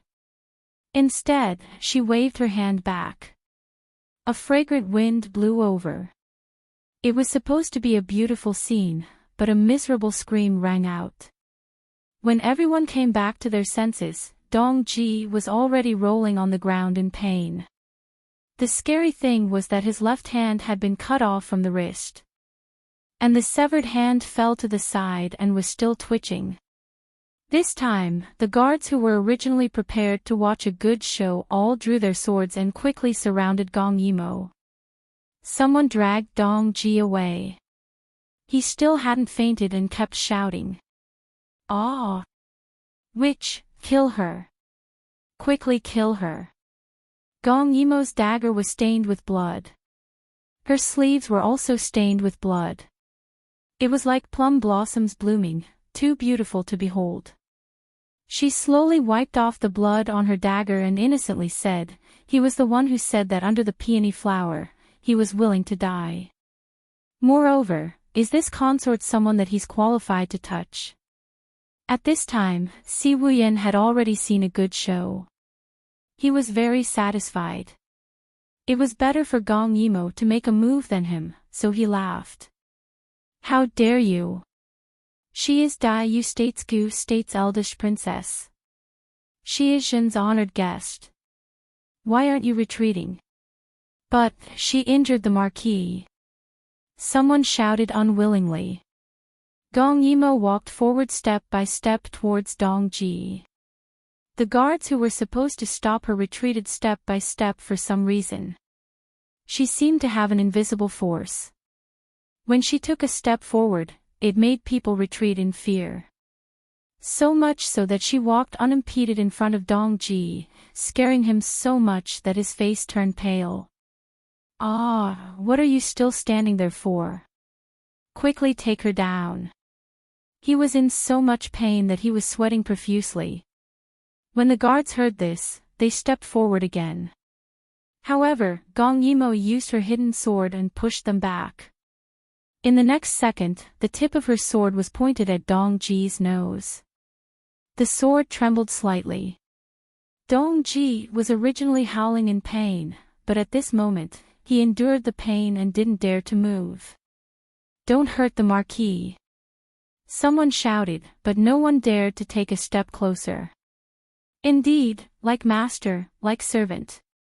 Many commoners were delighted to see the despicable Marquis Chengjuan's hand being chopped off. They watched from the shadows without blinking. Gong Yimo pointed her sword at him and asked with a smile. "This consort is Dai Yute State's most honorable princess. My status is comparable to the crown prince. Who are you? You disrespected this consort, so this consort chopped off your hand. Do you have any complaints?" Chapter 459. Do you have any complaints? Do you dare to have any complaints? Dongji was in so much pain that he couldn't think. But at that moment, the aura that erupted from Gong Yimo's body made him tremble. Whether he was angry or begging for mercy, all of it was stuck in his throat. After a while, Gong Yimo put away her sword and gave a light smile. "This princess is in a good mood today, so I won't kill you. But next time, you won't have this kind of luck." As she said this, she turned to leave. Dongji suddenly came back to his senses. The pain and resentment won over his fear. He gritted his teeth and shouted. "Someone come. This witch injured this Marquis. Capture her." Dongji's 20 guards looked at each other. They normally helped the Marquis of Changjun do evil and had never lost a single time. But today, this was clearly an iron plate. Were they going to kick it? The hesitation of his subordinates made Dongji even angrier. His head was covered in sweat as he kicked the person next to him. "Scram. If you don't catch her, you can all die." His words of deterrence still had an effect. His bodyguard approached Gong Yimo, clenching his swords tightly. They clearly didn't fight. They didn't understand why they were so afraid of her. Perhaps she was too decisive when she cut off his hand. Gong Yimo was a bit impatient. She tilted her head and looked at Dongji. "Have you thought it through? This princess is the princess of Dai Yu State. Pay." Dongji had never suffered such a big loss. He had to make this woman pay with her blood. "I don't care where you're the princess, sigh." He sucked in air from the pain, but the viciousness in his eyes became stronger. "In Yuchi, in this Marquis' eyes. You're just a slut who's played too much. Go die." He wanted to peel off her skin and pull out her tendons. But before he did that, he wanted to play with her from top to bottom. Then throw her to the servants to play with. What princess? In Yuchi, he had the final say. Si Wuyen originally wanted to intervene because Marquis Changjun couldn't die in the hands of Gong Yimo in broad daylight. However, after hearing Dongji's arrogant words, he snorted and decided not to interfere. If he wanted to die, then so be it. Don't blame others for seeking death. Gong Yimo glanced at Si Wuyen and said to Dongji, "How arrogant.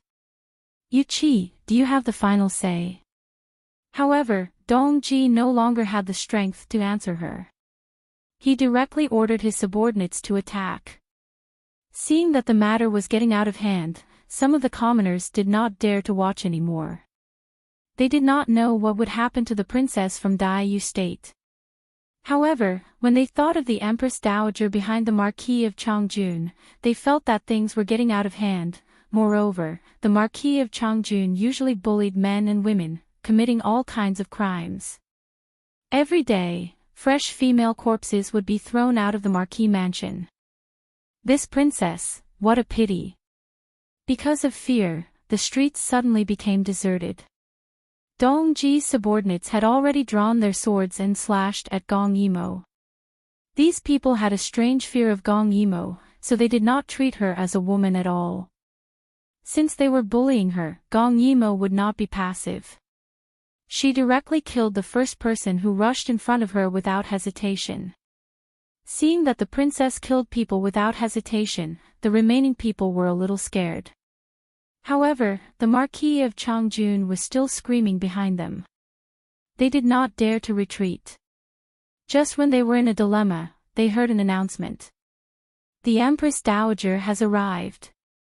The Empress Dowager had arrived. A series of footsteps were heard. Following that, the Imperial Guards sealed off the streets. Originally, it was just a matter of kidnapping a commoner. However, in the end, it became a duel between the Empress Dowager and the Emperor. This time, Si Wuyan could no longer watch the show. He strode forward and bowed to the gorgeous carriage. Your son respectfully welcomes the Empress Dowager. When he said this, his attitude was very respectful. It seemed that the relationship between mother and son was very good. Dong Ji's guards took the opportunity to stop and drag Dong Ji away to treat his injuries. Gong Yimo also took the opportunity to put away her sword. The white curtain was pulled open layer by layer, revealing a graceful and luxurious woman. She was waving a feather fan in her hand. She did not shout and said slowly with half-closed eyes. My son, you just entered the city and you already made such a scene. Why? Si Wuyan stood up and smiled wickedly. Your son wanted to enter the city quietly. However, I encountered the Dong family committing a crime on the street. That's why I took action. Committing a crime. Dong Wani looked down at Si Wuyan arrogantly. How is kidnapping a woman considered committing a crime? For an ant-like woman, you actually injured your own cousin. Don't you feel ashamed? As she spoke, one of the Imperial Guards carried a woman forward. That woman was the girl who had escaped in the chaos. Unexpectedly, she had fallen into the hands of the Empress Dowager. This meant that the Empress Dowager had been waiting for a long time. The Imperial Guard let go and the woman fell to the ground. At this time, she was covered in blood. It was obvious that she had been beaten up. However, she could not help but crawl towards Si Wuyan. It was as if she knew that only Si Wuyan was sincere in saving her here. Save me. She lay on the ground and begged. Si Wuyan frowned and bent down to help the woman up. Empress Dowager, she is a citizen of Yuqi. She is not an ant. Sitting high on the palanquin, Dong Wani snorted softly. Waving the feather fan in her hand, she sighed and said, You've done everything you can to please those old antiques. Look at what kind of pedantic ideas they've taught you. My good child, those are all wrong. Si Wuyan said neither humbly nor arrogantly. They taught me that water can carry a boat or sink it. Since they are citizens of Yuqi, they are my responsibility. Dong Wani narrowed her eyes and covered her mouth with her fan. Then did they teach you that you must always be vigilant? Si Wuyan suddenly became alert. However, it was too late. His body was so weak. How could he avoid the intentional attack of the person beside him? Although the dagger missed, it still left a long bloody wound on Si Wuyan's chest. Si Wuyan covered the wound and looked at the girl beside him in disbelief. The dagger fell to the ground. She knelt on the ground and cried. I'm sorry. She said that if I don't do this, she will sell me to the brothel. I'm sorry. Your Majesty. Gu Se rushed forward and sealed Si Wuyan's acupoints to stop the bleeding. Ayaya. Dong Wani, who was watching a good show, laughed. Look, how long has it been since you left Mother's side? How did you become so kind? Mother once said that no one can be trusted. People who wag their tails and beg you 1 second can give you a fatal blow the next second. Look at you, the more you live, the more backward you become. Si Wuyan gritted his teeth. He was so angry that his whole body trembled. However, he could not bear it. Thank you for your teachings, Mother. He lowered his eyes, which were filled with madness and resentment. Raise your head. Dong Wani ordered sternly. Si Wuyan took a deep breath and raised his head. His eyes were big and narrow, but they were filled with resentment and disapproval. Dong Wani looked at him carefully and sighed after a while. My son. How many times have I told you that you don't need sympathy and righteousness? When you were resentful, your eyes were so beautiful. Unlike now, they are so disgusting. Chapter 460. At this time, Dong Ji's injury was bandaged and brought to the Empress Dowager. His face was pale as he complained while crying. Aunt, you have to seek justice for your nephew. Your nephew lost an arm. How can your nephew serve you in the future? At this time, the girl's cries annoyed Dong Wani and she frowned. Bring her here. The imperial guards obeyed and hurriedly dragged the bloodied girl to the Empress Dowager. Her face was full of fear, not knowing what the Empress Dowager wanted to do. She widened her eyes and sobbed, Empress Dowager. This humble girl has done it. Don't hit me, she was frightened like a bird startled by the twang of a bow. Dong Wani glanced at her and then looked away in disdain. You lost an arm because of this trash. The danger in Dong Wani's tone made Dong Ji shrink his neck. In addition, his wrist was still very painful after the medicine was applied, so he didn't answer immediately. Dong Wani smiled and asked the emperor, Imperial son, look, this kind of woman who repaid kindness with enmity, what are you waiting for? Aijia will give you a chance, kill her. Imperial mother. Si Wuyan widened his eyes and his lips were slightly pale. Return to the palace, Zhen is tired. But how could Dong Wani let it go? She shook her head, Imperial son, when did you learn to be soft-hearted? She is a woman, but she caused your cousin to lose his arm and you to be injured. Why don't you punish her? You were still the same as before, vicious and merciless. Unfortunately, you went out and came back disobedient. You made Aijia very unhappy. When Aijia is unhappy, Aijia likes to torment people, such as amputating this woman's limbs. Don't worry, if she doesn't die after her limbs are amputated, Aijia will spare her. The more she spoke, the more she laughed. No. No. The girl was clearly frightened by Dong Wani's gloomy words. She looked at the surrounding imperial guards and finally crawled to Si Wuyan for help. Your Majesty, save me. I didn't do it on purpose, I didn't. She cried again. She had just come out to buy some goods but suffered such an unexpected disaster. Even if she died, her parents would have no way to redress her injustice. Si Wuyan pulled the hem of his clothes out of her hands. Looking at her dirty appearance, he frowned slightly. Imperial mother. Since you've already said that she's an ant-like existence, why waste your time arguing with her? A heavy pressure came from the palanquin. The Empress Dowager was displeased. She covered half of her face with her feather fan. What if I insist on being calculative? Her gaze fell coldly on the trembling girl as if she was looking at a dead person. Either you kill her with one strike, or I chop her into a human swine and give it to you.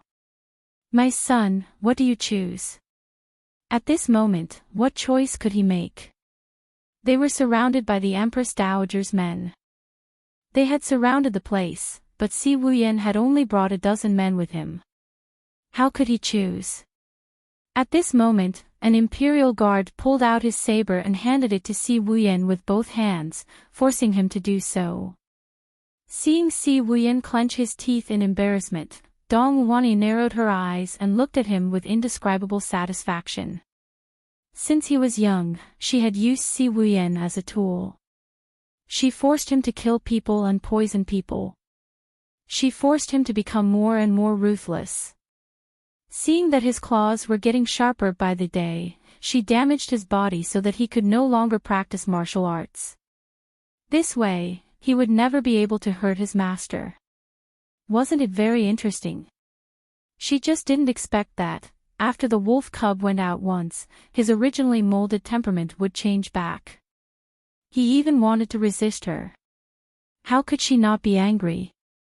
Seeing Si Wuyan pick up the saber, and the fiercer his gaze, the more satisfied she was. It was as if the obedient him of the past had returned. She really missed the past. Si Wuyan lowered his head and looked at the girl who was wagging her tail at his feet. This was the person who had attacked him mercilessly a second ago. Now, she was so pitiful that he could no longer sympathize with her. Perhaps this was the Empress Dowager's scheme.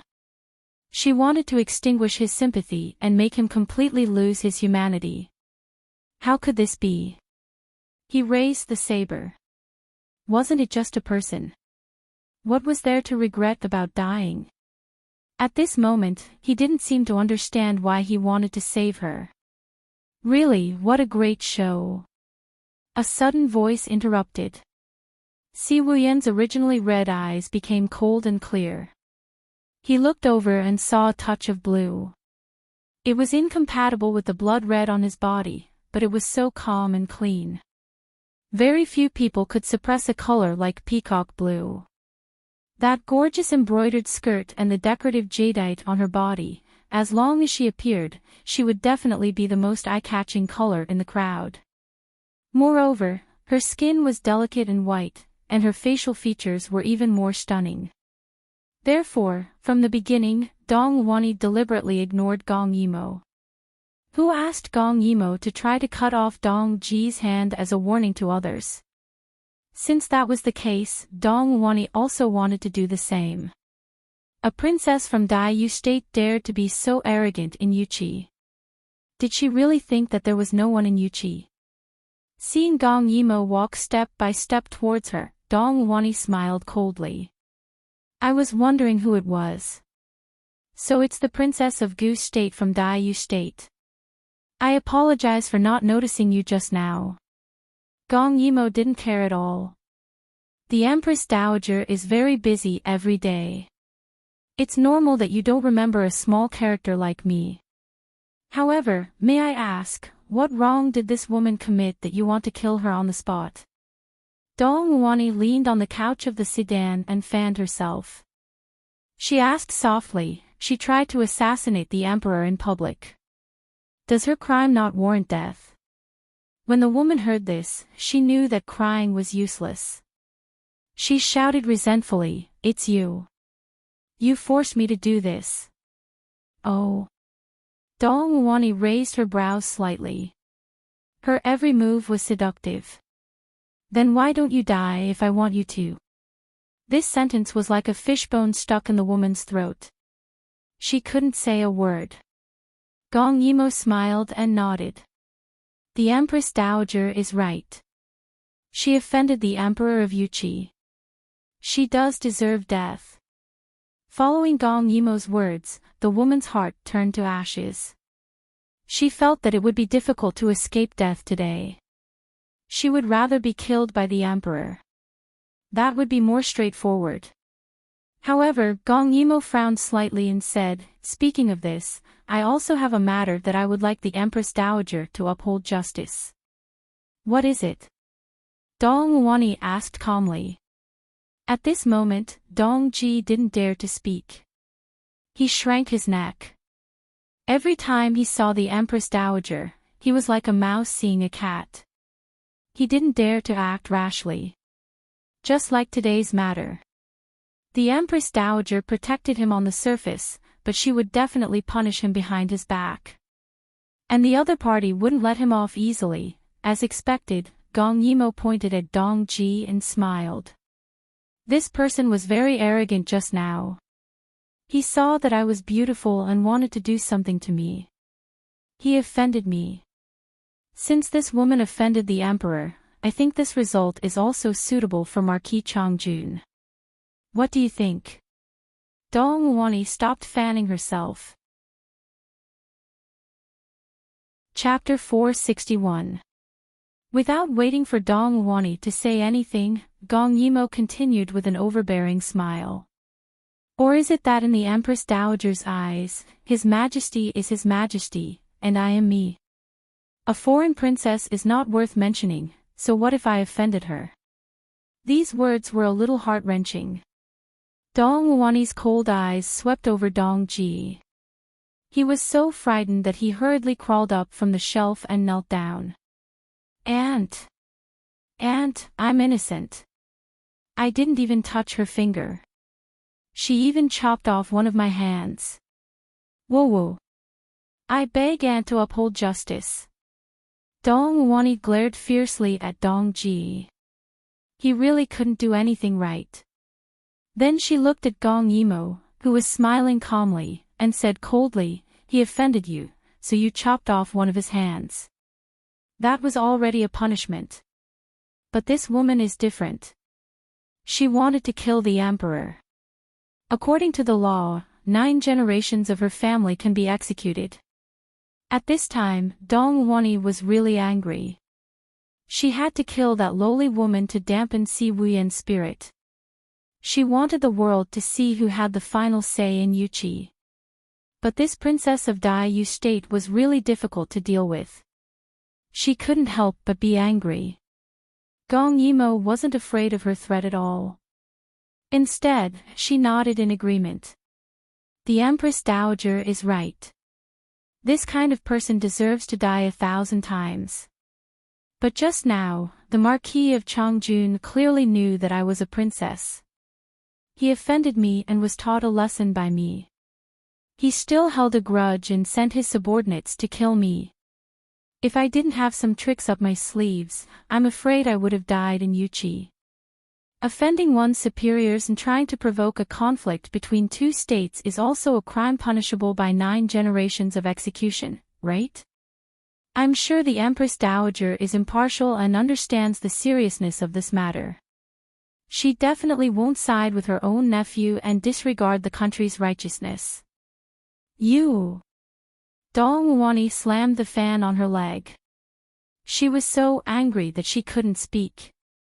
Gong Yimo was all smiles, but she didn't budge an inch. It seemed like they were talking about whether or not to kill the pitiful woman on the ground, but the nature was different. It involved not only the struggle between the emperor and the empress, but also the struggle between the Empress Dowager and Gong Yimo. If Gong Yimo made a move today, this woman would still die. In the future, Empress Dowager Yuqi would not put her in her eyes and would be even more unbridled. However, if this woman did not die today, the Empress Dowager would probably have to reconsider Gong Yimo's weight. After a while, Dong Wani finally caught her breath and sneered, "Your Highness, you have a sharp tongue. Unfortunately, in Yuqi, you can't twist the truth just by talking." Is that so? Gong Yimo's gorgeous blue dress fluttered in the wind, and her smile was even more carefree. But I'm not exaggerating at all. I have what Imperial Father wants the most in my hands. I'm the future Emperor of Daiyu State, and my brother, the Crown Prince, also values me very much. My 9th brother can't bear to see me being wronged. The new Emperor of Yuheng is also my brother. King Lu Yi even sees me as a brother. This is so distressing. If they knew that I was offended in Yuqi, I don't know if they would let it go. Gong Yimo's words stunned everyone present. Si Wuyan suddenly burst out laughing. He laughed heartily, completely ignoring Dong Wani's gloomy face. Dong Ji was already scared silly. Now that the medicine was taking effect, his wrist did not hurt as much. However, the people that came out of Gong Yimo's mouth made his heart ache. He was not afraid that Gong Yimo was exaggerating, because this kind of thing could not be said carelessly. Dong Wani's face was gloomy. She remembered that Yuheng had proposed to Gong Yimo not long ago, and that she had solved Lu Ye's food problem. If that was the case, she really had a background, and her mouth was as sharp as a knife. Dong Wani felt that she had underestimated Gong Yimo. The atmosphere was a little tense. Among everyone present, Gong Yimo was probably the most relaxed. Now that the three countries were trading, Yuchi would not dare to offend her for the sake of its future development. Her fearlessness made Dong Wani sigh. Finally, she glared at Gong Yimo and said angrily, "Silly child, what are you talking about? Yuchi rules the country with benevolence, how could it really make things difficult for this girl? Aijia was just scaring her." Gong Yimo smiled gently. "You mean, you don't intend to pursue her responsibility?" Dong Wani looked like she had a headache. "I won't pursue it. This is just a game between me and my son, how could it involve outsiders?" Gong Yimo nodded. Her smiling eyes fell on Dong Ji, making the fat on Dong Ji's body tremble. "The Empress Dowager is so magnanimous, but I am a little petty. This girl offended me and humiliated me, I can't tolerate it." Gong Yimo's insatiable behavior made Dong Wani's anger surge. The smile on her face cracked. "What else do you want?" Her tone was full of threats. She was very dissatisfied. Gong Yimo better behave. This was Yuchi after all, it was not a place where she could jump around as she pleased. Gong Yimo touched her nose. "Nothing much, just let him kneel and kowtow." The Empress Dowager was stunned. She did not know why, but she felt relieved. Dong Ji was not having it. "Aunt! Look at your nephew's hand. Your nephew only said one wrong thing. Not only did his hand get chopped off, but he also has to suffer such humiliation. How can your nephew raise his head in front of his colleagues in the future?" The Empress Dowager hesitated. Dong Ji was still useful to her, so she could not be disgraced. Gong Emo laughed from the side. "It turns out that I'm really worthless in Yuchi. I can't even offend a mere marquis. It seems that in the future, the three kingdoms will have to avoid Yuchi. I really can't afford to offend them, so why not avoid them?" Dong Wani's expression finally changed. "Why aren't you kneeling?" "Aunt?" Dong Wani glared at him fiercely. The warning in her eyes extinguished Dong Ji's anger. He secretly gritted his teeth in Gong Yimo's direction. This was the first time he knew that a woman could be so difficult to deal with. Not only was she good with her mouth, she was also very good at using her bargaining chips and people's hearts. I'm sorry." He unwillingly knelt in front of Gong Yimo, his eyes full of humiliation. When he thought of the gazes of his colleagues in the future, he wished that he could tear Gong Yimo into pieces. Gong Yimo stood there. Although her attitude was easygoing, she gave people an unapproachable feeling. "Do you know what you did wrong?" Her voice was like the clouds. Dong Ji was furious. He had always relied on the Empress Dowager's favor and had never suffered a loss. But today, his hand was chopped off just because he wanted to touch a girl. He was filled with hatred. Even more, he hated that he had to kneel here and apologize to his enemy. I shouldn't have tried to take advantage of you." Dong Ji hid the hatred in his eyes and lowered his head to apologize. "What else?" Gong Yimo calmly looked at her well-manicured fingertips and then looked at Dong Wani, who was sitting in the sedan with an ugly expression. "What else?" Dong Ji was humiliated. He only felt that the surrounding Imperial Guard's gazes were piercing, making him unable to raise his head. Chapter 462. I shouldn't have humiliated you. I shouldn't have sent my guards to offend you. Please forgive me, Princess. I drank wine. Gong Yimo pursed her lips and smiled. You should have. And Dong Ji's face turned red. Even Dong Wani, who was standing at the side, kept waving her fan. She felt that Gong Yimo was deliberately humiliating her. She had to look at the owner before beating the dog. What did she mean? Was she unhappy with her? Dong Wani secretly gritted her teeth. Previously, she had ignored Gong Yimo and forced Si Wuyen to kill someone in front of her. She wanted to tell Gong Yimo that Si Wuyen was not a good partner to work with. Yu Qi was her world. But now, Gong Yimo had forced her to hand over her own nephew and humiliated him again and again. It was a ruthless slap to her own face. Dong Ji had never suffered such humiliation. Although he was kneeling on the ground, the muscles on his face were trembling. He wanted to bite Gong Yimo to death. I don't know how I have offended you. He straightened his body. His small eyes were filled with ferocity as he stared at Gong Yimo. Please enlighten me, Princess. Gong Yimo smiled lightly. As a subject, you didn't respect the emperor and offended your superiors. Isn't that a crime? Si Wuyen was stunned. The smile on his face suddenly turned serious. He looked at Gong Yimo with a cold and complicated gaze. Gong Yimo didn't care and said again. As an official, you humiliated a woman on the street and bullied the people. Isn't that a crime? The woman beside Gong Yimo couldn't hold it in anymore and cried out loudly. She had suffered too much today. Those high and mighty people all treated human lives as grass. Even His Majesty had almost killed her. She didn't expect that the one who saved her in the end was the princess from the neighboring country. You're a member of the royal family, yet you don't lead by example. Instead, you keep making mistakes. Even now, you still don't know where you've gone wrong. Forgive me for being blunt, but your apology is insincere. I won't accept it. After she finished speaking, everyone was stunned. There was no other reason. When Gong Yimo said those words, although her expression was cold, the righteousness that burst out in an instant made everyone present feel ashamed of themselves. Gong Yimo looked straight at Dong Wani and bowed in front of her. My words were rude.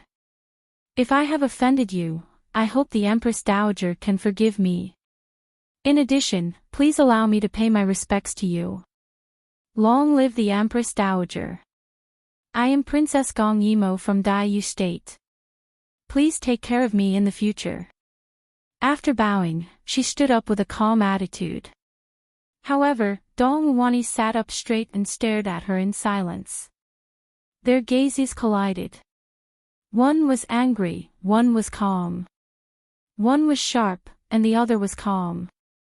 It was just a moment of eye contact, but it seemed as if sparks were flying. After a while, Dong Wani sneered, I didn't expect the famous princess of Gu State to be a saint. Gong Yimo didn't deny it and smiled broadly. Sometimes, after being a villain for too long, it's inevitable that I want to change my taste. Unfortunately, I've wanted to be a saint since I was young. No one could ignore the weight of her words. Today's scene made Dong Wani very vigilant. She originally wanted to show her power to Gong Yimo, an outsider, but who knew that not only would she be ruthlessly slapped in the face, but she would also stand on the side of righteousness. It seemed that this princess of Daiyu State wasn't an easy bone to chew. She was very fierce in her bones, but on the surface, she had the appearance that those sanctimonious ministers liked the most. This kind of woman had to be guarded against. After a long while, the Empress Dowager gave an order. All the imperial guards began to retreat in an orderly manner, as if they were ready to let this matter pass. Before Dong Wani left, she glanced at Gong Yimo and smiled ambiguously. Since the princess has the heart, I'll leave my good-for-nothing son to you. Of course, if you want to talk to me and be my companion, I'm very welcome. Gong Yimo and Si Wuyin bowed at the same time. Farewell, Empress Dowager. Gong Yimo's stubbornness angered Dong Wani. Very good, princess, take care of yourself. With that, she really left. After everyone left, Gong Yimo sighed in relief and glanced at the girl by her feet. Go home. Unexpectedly, the girl was smart. She grabbed Gong Yimo's leg and shook her head repeatedly. No. Princess, I've offended the Empress Dowager and will definitely die a horrible death. I can't go home, or else I'll implicate my parents. If the princess doesn't mind, please accept me as your servant. Gong Yimo had a headache and signaled to Si Wuyen to handle it. Si Wuyen handed the girl to Gu Sei and the two of them boarded the carriage again. For a moment, neither of them spoke. After a while, Si Wuyen suddenly sneered. You must think that I'm very useless. You must be mocking me in your heart. You must think that I'm really useless as the emperor. As he said this, the red on his body seemed to dim. But what could he do? At the beginning of the division, half of the court officials were on the Empress Dowager's side and the other half were neutral. There were not many people who supported him. They looked down on his background and did not believe him. They thought that it was the Empress Dowager's scheme. In the end, he had to work with General Jade Face to win the loyalty of a few old officials. Only then could he establish himself. However, half of the imperial guards were in the hands of the Empress Dowager and the other half was in the hands of the Empress Dowager's trusted person. This was the most troublesome part for him, so he had always been cautious. The Empress Dowager had many eyes and ears in the imperial city. Gong Yimo looked at him from head to toe. You're quite useless. After 4 years, you're still so passive. Si Wuyen was not convinced that she did not know how to speak.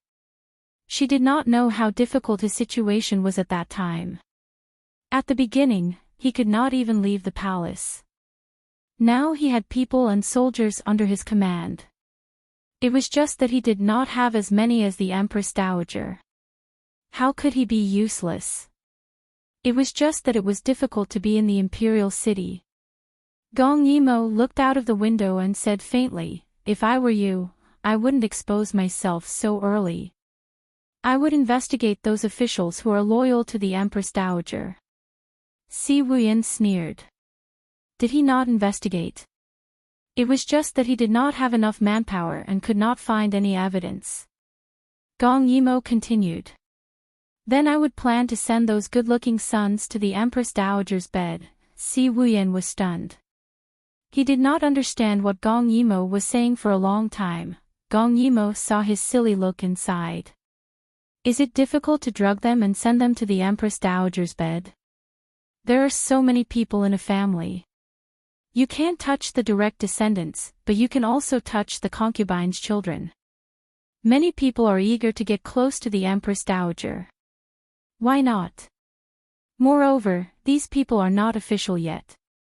The Empress Dowager has never seen them. She would think that you are filial to her. I think you have done this kind of thing before. Wasn't this too mean? Si Wuyen felt as if the door to a new world had been opened for him. He looked at Gong Yimo with burning eyes. Why didn't he think of using this trick in the beginning? Women were indeed sinister. It was impossible to guard against. Chapter 463. Gong Yimo could think of these tricks even with her eyes closed. You can't do it now. You must have shed all pretense of cordiality to get rid of the Empress Dowager. But you can find a few people to secretly seduce those gigolos, or use the excuse of being filial to the Empress Dowager to recruit male pets. The commoners may think you are muddle-headed, but they hate the Empress Dowager. This is the disadvantage of a woman. You don't know how to use it. Si Wuyan was stunned. He never knew that Gong Yimo was such a sinister person. You must know how to make a drug to make a man unable to fall, right? Even if the Empress Dowager's camp is solid, those male pets will definitely need this drug to win the Empress Dowager's favor. If you tamper with it, the Empress Dowager won't be able to guard against it no matter how good her poison skills are. After all, which male pet will tell her that he used the drug? The more Gong Yimo thought about it, the more she felt that Si Wuyan was a paper tiger. He looked evil, but in fact, he hadn't learned the essence of it. Also, Si Wuyan's life wasn't as dark and twisted as his previous life. Although it was twisted, most of it was still intact and could be saved. Si Wuyan stared at Gong Yimo's small mouth. He heard the undisguised disdain in her voice. After a while, he asked a completely unrelated question. You haven't answered me yet. In your heart, do you also look down on me? He frowned slightly. After a while, he sneered. His smile was mocking and evil. Just like those people. I sincerely recruited them, but they laughed at me for being a puppet, a male pet. They said that they disdained to assist me because I didn't deserve it. Si Wuyan stared at Gong Yimo and sneered, in your heart, you must think of me like that. Do you also think that I'm dirty? I'm a male pet, I'm a puppet. When he said this, his expression gradually calmed down and gradually became cold and ruthless. A moment of weakness flashed in his words. Gong Yimo looked at him in puzzlement. Is it important? This question. Si Wuyan couldn't help but glare at her. Since he had already asked, how could this question not be important? Gong Yimo frowned. Since you think it's important, I'll tell you what I really think. She glanced at Si Wuyan's expression. He didn't show it on his face, but he was listening intently. He really cared about her. Dong Wani has taken good care of herself. She's pretty and has a great figure. She's not that much older than you. Is it really that disgusting that she forced herself on you? She asked in a low voice. He was Dong Wani's adopted son. They were not related by blood. Was it so unacceptable? Gong Yimo. Si Wuyan gritted his teeth. Any man who was forced to submit to a woman would feel very indignant, all right. Was her brain stuffed with straw? Gong Yimo was startled by his roar. She dug her ears and pulled her face. Can you not be so fierce? I'm telling the truth. No matter what, it's the woman who is at a disadvantage. Is it that hard to accept that you just slept with a woman? Her way of thinking was ridiculous. Si Wuyan was about to retort angrily, but Gong Yimo spoke in a low voice. If you look down on yourself, how can others look up to you? Her words surprised Si Wuyan. He could not help but look into her eyes. Her eyes were still the same as they were 4 years ago. They were calm, tolerant, and honest. There was no deceit in them at all. A real man knows when to yield and when to stand tall. As the emperor, your name will definitely go down in history. What will be remembered by the future generations is your actions and your character. When you were on the throne, did you contribute to the country and the people? That's the most important thing. As for those who were concubines or not, those are just unofficial records. Gong Yimo looked at him with disappointment. As long as you do good things, the world will remember your achievements. Unless you don't do anything, then you will be despised. In life, the most important thing is to have a clear conscience. Those who only look at your past, talk about your right and wrong, deny your efforts, and despise you are all despicable people. These kinds of people can't be used, so why care about them? When you have the ability, you can directly change the history books. At that time, will anyone stop you? Of course, the prerequisite is that you have the ability. Those who only look at your past, talk about your right and wrong, deny your efforts, and despise you, shouldn't you care? Si Wuyan was silent for a long time before he suddenly smiled. His dazzling red clothes seemed to have a flowing light, but all of this couldn't compare to his smile. Everything in the world, could it be that people were trapped in their own cocoons? Gong Yimo, you really know how to comfort people. He laughed in a low voice. His smile came from his heart, but the words he said made people angry. But no matter how good you are at talking, I won't give you the antidote. Gong Yimo rolled her eyes at the sky. It didn't matter. She wasn't poisoned anyway. She just saw that his wound had stopped bleeding, but because he was too excited, he lost a lot of blood, so she kindly reminded him. Aren't you going to apply some medicine? Si Wuyan didn't care.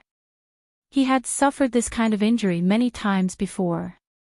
Every time he did something wrong, the Empress Dowager would use him to test medicine. The process must be painful, so he was already used to it. Gong Yimo reached out to poke his wound.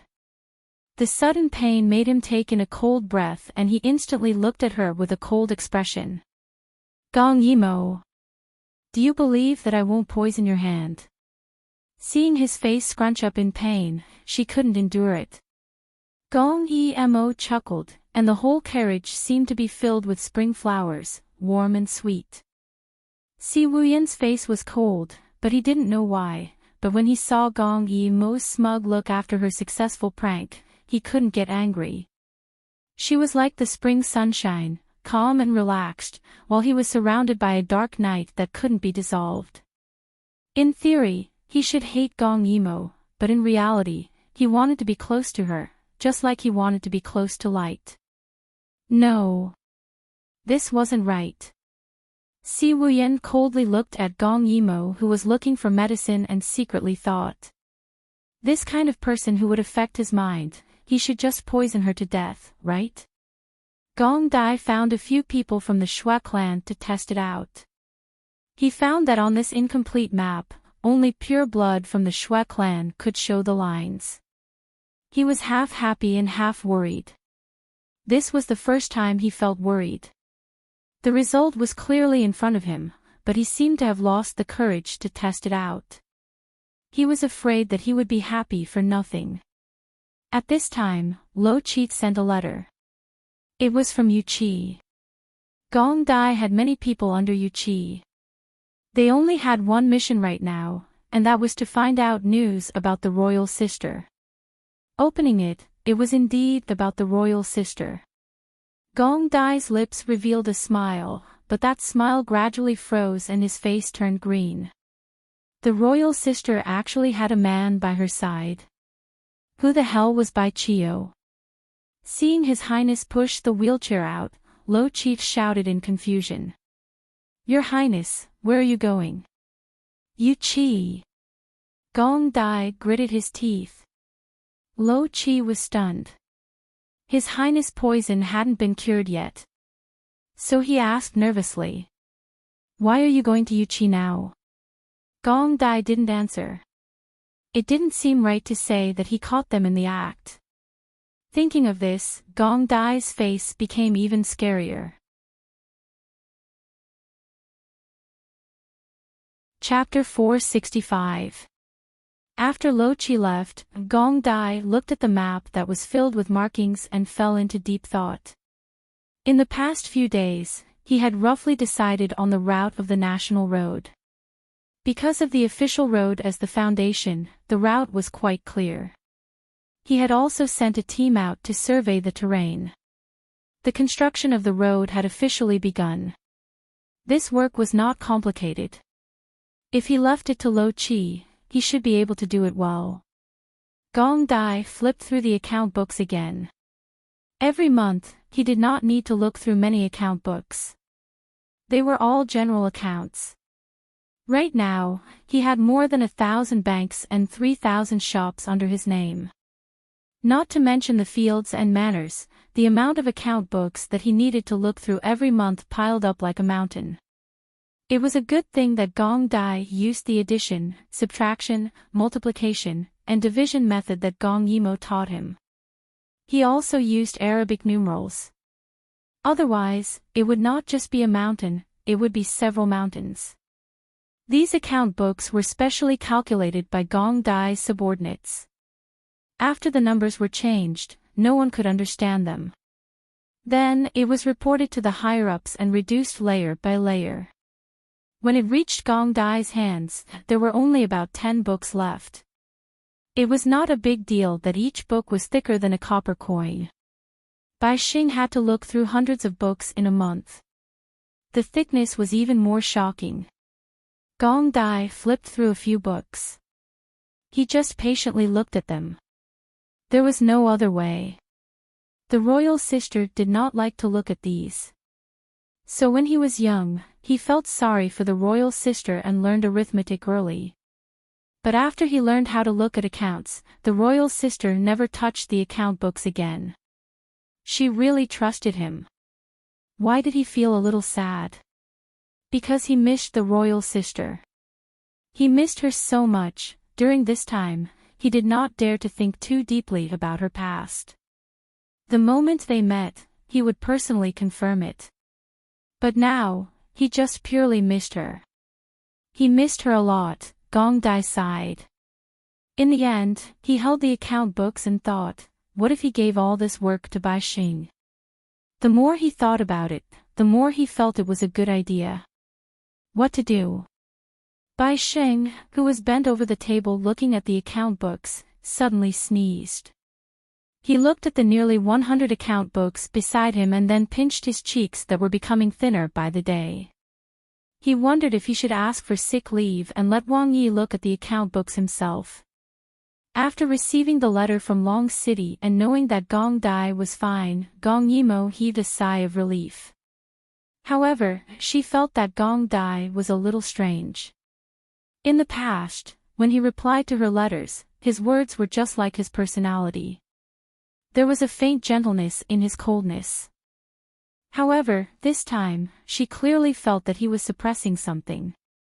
Could it be that something had happened to him that he didn't want her to know? Gong Yimo wondered if he had been poisoned. She couldn't help but glare at Si Wuyan. You really made the Snow Clan stop. Si Wuyan saw that she was suspecting him, and his eyes flashed with hostility. Gong Yimo, are you saying that I'm faking it? Gong Yimo rubbed her nose. Why was he so angry? She was just asking. Si Wuyan frowned. He himself didn't understand. There were so many people who misunderstood him. Why was it that Gong Yimo misunderstood him so much that he couldn't accept it? So he angrily lowered his head and didn't say anything. Gong Yimo saw that he was silent and glanced at him. Si Wuyan, who was wearing a dragon robe, looked awkward no matter how one looked at him. He was filled with hostility, especially when he was reading the booklets. In the end, he would throw away every booklet he read. His gloomy anger was burning in the entire Yuhua palace. Gong Yimo picked up a book from the ground and looked at it. She found that it was an impeachment report. It was reasonable and didn't seem to be slandering. However, since Si Wuyan was so angry, it was obvious that this impeachment report was about someone from their camp. Voila! He suddenly waved his hand and swept all the memorials to the ground. That handsome face under the purple gold crown was distorted. The anger in his heart was probably going to burn his eyebrows. What's going on? Gong Yimo bent down to pick up another memorials. The contents were more or less the same. These people. They are in the position, but they don't think about their duties. They only know how to flatter the Empress Dowager and be her dog. Gong Yimo stared at the memorials and didn't even raise her head. Are you jealous? You also want a dog that will hit whoever you want, don't you? Si Wuyan glared at her. After a while, he said, I don't want a dog. I want capable people. This world can't be occupied by those lackeys who only care about chasing after their instincts. Those bastards will eventually become my foundation cushion. As he said this, he thought of something. He suppressed his anger and picked up the cinnabar brush again to continue marking. Because these memorials also had important matters, but when it came to him, they were all trivial matters. However, he still seriously marked them down and issued orders to carry them out. Gong Yimou had been watching coldly during this period of time. She found that Si Wuyan still had some ambition and his heart could be considered upright. Just like the Empress Dowager, she never looked at the memorials when they were in her hands. Instead, she gave them to one of her male companions called Lon Ci. Therefore, from a certain point of view, Lon Ci had a higher status than Si Wuyan. Time passed quickly. Gong Yimou read while Si Wuyan marked memorials. When he finished his work, he saw Gong Yimou who was engrossed in reading. In her hands was an ancient book that was as thick as a brick. Although he didn't know what it was about, it didn't look very interesting. At this time, he was slightly moved. He felt that Gong Yimou's ability to reach where she was today was inseparable from her eagerness to learn. She was clearly young, but when she read, she gave people a sense of silence as if she had read a lot. Time flew by, and she seemed to have stopped outside. Being stared at by Si Wuyan like this, Gong Yimou closed the book in her hands and asked in puzzlement, "What's wrong?" Si Wuyan's originally calm face suddenly became fierce. He seemed to always be like this, baring his fangs and brandishing his claws at all times, as if he was afraid that others would think that he was easy to bully. "Why? I just think that you're a useless woman. You're so useless. Should I give you the antidote?" He raised his eyebrows and smiled wickedly, waiting for Gong Yimou to get angry. Unexpectedly, Gong Yimou looked at the book in her hands, then looked at him and suddenly laughed. "Si Wuyan, are you feeling inferior?" Si Wuyan instantly exploded. "Gong Yimou, don't think that I don't dare to kill you. At most, we'll fight to the death." Gong Yimou giggled. "I just saw that there were mistakes in the booklets that you were reading." Si Wuyan saw that they were making trouble out of nothing in those booklets just now and couldn't help but scold them with a cinnabar pen. That was why Gong Yimou saw it. Hearing this, Si Wuyan's face turned red. He was so ashamed that he wanted to die. Gong Yimou watched his handsome face turn red, then purple, and finally calm down a little. He sneered. "Yes, my literacy is limited. So what? Who said that an emperor had to be knowledgeable? Wouldn't it be better to be like his imperial mother, who knew how to use people?" Gong Yimou giggled as she walked forward and sat beside Si Wuyan's desk. "Because I'm afraid that you'll say that I'm useless and I'll teach you how to read in the future." Si Wuyan snorted. "No need. If you have the time, why don't you help me think of a way to make a comeback?" He was naturally intelligent, but the Empress Dowager was afraid of nurturing a tiger, so not only did she destroy his meridian so that he couldn't practice martial arts, she also forbade him from studying. Chapter 466. Later on, when he learned how to read, it was only because the Empress Dowager taught him how to use poison that he had the opportunity to learn some words. Furthermore, they were all names of herbs. Back then, when he was traveling outside, he learned how to write properly. However, because he started too late, his handwriting could at most be considered proper, without any strength of character to speak of. Therefore, whenever he thought about how he was beaten when he was young and how he was dragged to be a medicine man when he watched others practice martial arts, he hated the Empress Dowager to the core. He was a prince. Not her slave. Not her medicine man. And definitely not her puppet. Gong Yimou saw that his entire person was gloomy and scary, so she thought about it and said, "Don't be discouraged. You don't have to be discouraged. If they can use this as an excuse to attack your people, you can also use it to threaten them." Si Wuyan was gloomy. Easier said than done. Manpower is limited, and they all hide their foxtails tightly. It's harder than ascending to the heavens to find fault with them. Gong Yimo smiled carelessly. If there's a stain, we'll catch it ready-made. If there isn't, can't we create some mistakes? Si Wuyan suddenly sighed. You actually think the same as Shang Mingxi. It's just that manpower is limited, so many things aren't easy to do. Shang Mingxi was Yuqi's jade-faced general. He was once the Empress Dowager's favorite boy toy. He controlled the army, but in the end, he switched sides to Si Wuyan. This person was both good and evil. He was flexible and always had a smile on his face. At this time, Shang Mingxi was negotiating with Dai Yu State about cooperation in trade. Gong Yimo said, "There's no rush for trade. Bring him back. It's best to leave this matter to him. Moreover, you didn't have anyone before, but don't you have me now? I haven't met anything that I can't do. Just wait. In 3 months, these people who impeached you today will all kneel in front of you and beg for your forgiveness." Si Wuyan was amused by her and felt a little warm in his heart. However, he didn't know that she was serious. A reign of terror was about to begin. Gong Yimo had money in her hands, while Shang Mingxi had people in his hands. Moreover, he was sinister, cunning, and slick in dealing with people. On top of that, Gong Yimo's super-strong martial arts skills caused countless turmoil in the capital. The simplest and most brutal method was bribery. Shang Mingxi stepped forward and offered 10,000 taels of gold to bribe those greedy officials. At first, they were not tempted, but as Shang Mingxi smiled and added 1 gold brick after another, their eyes widened and they directly switched sides with the emperor. Then, there was the correction of mistakes.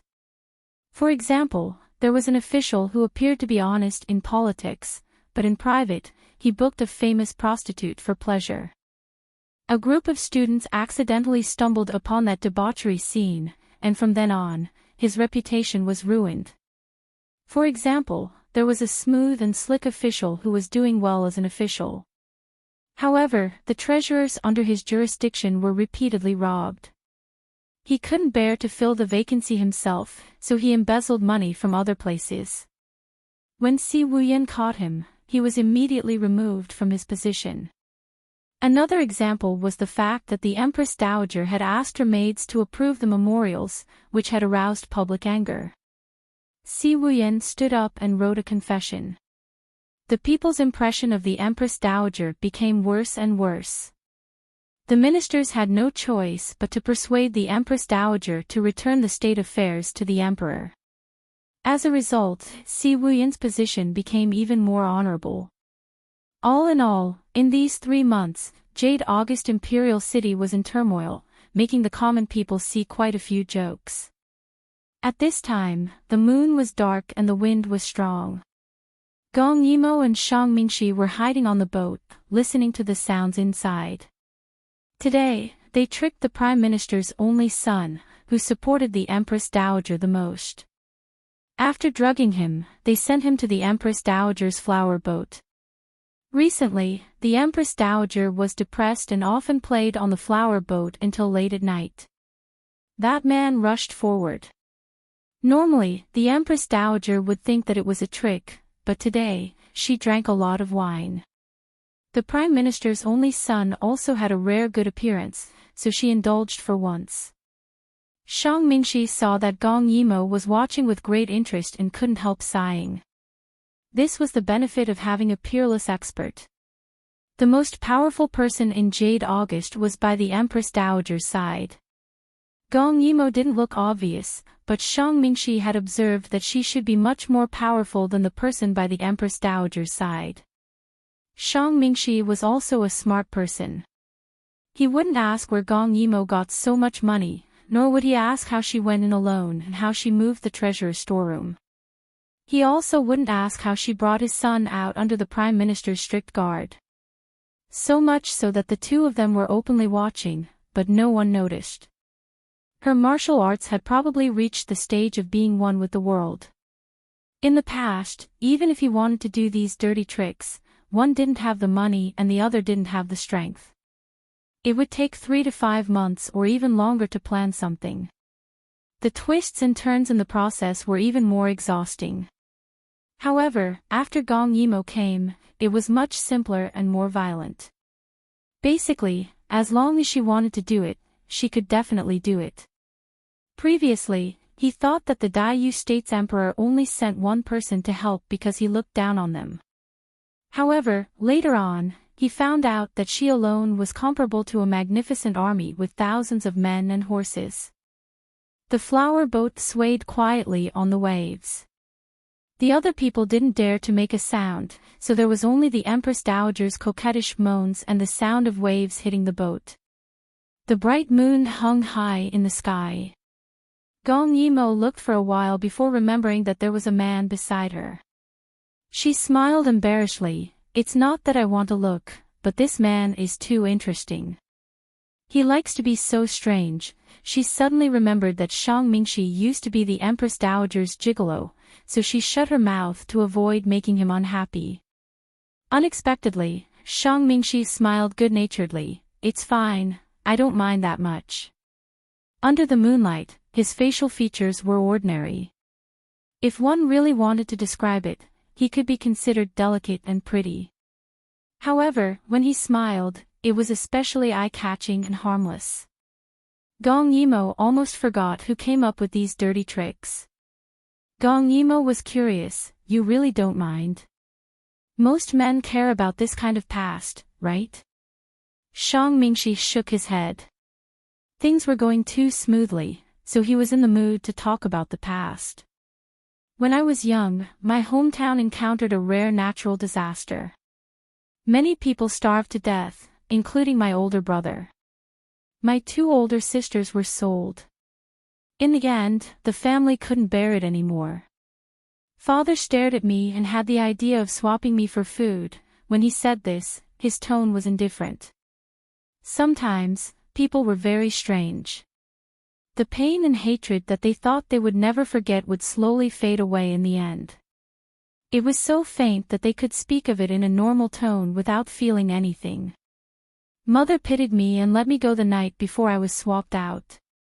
I didn't dare to leave at that time because that was still my home in my heart.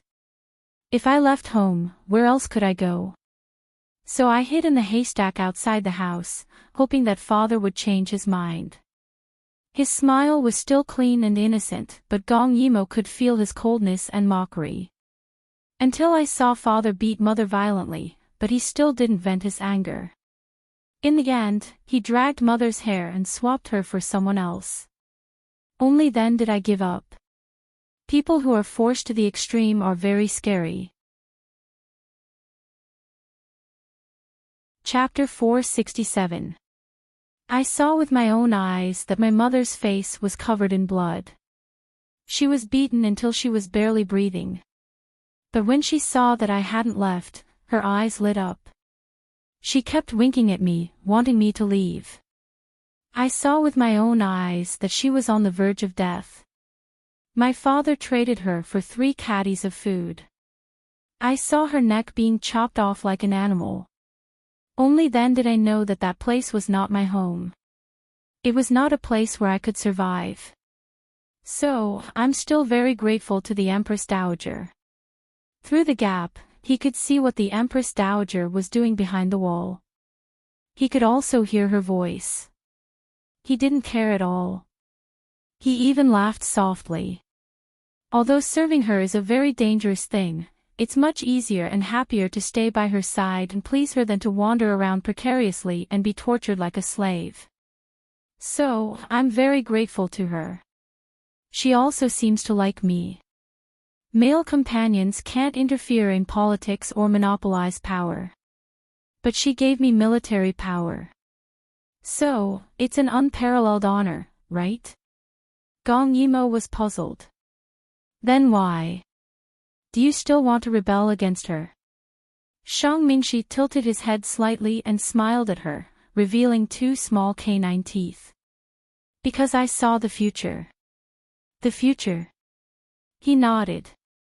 The Empress Dowager is brave and resourceful. But because she's soft-hearted, she's close to the vile and distant from the virtuous.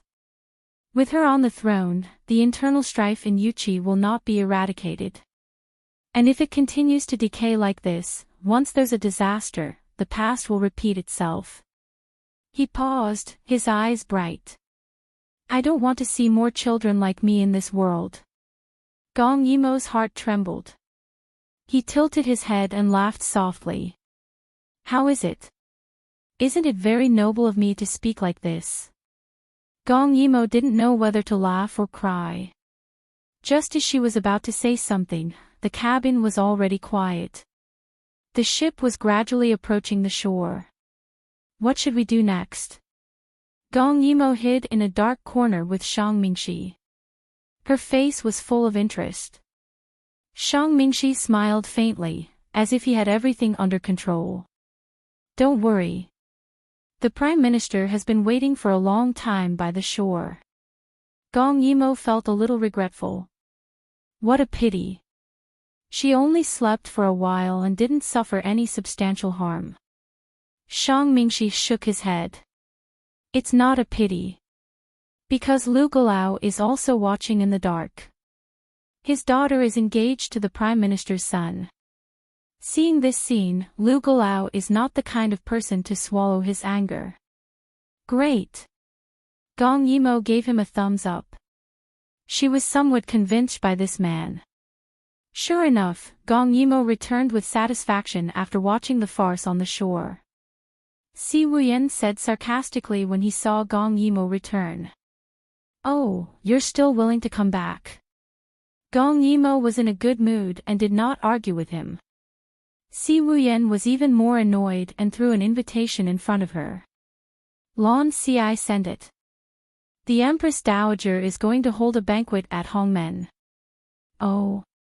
Gong Emo looked at the post and thought of the Empress Dowager's awkward appearance at the docks. She couldn't help but chuckle.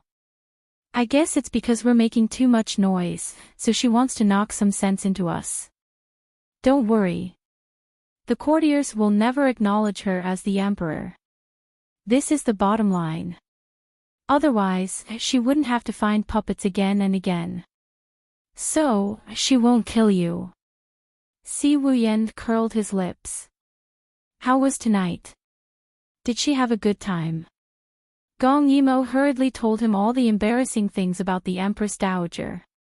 Si Wuyan listened with a smile, but did not say anything.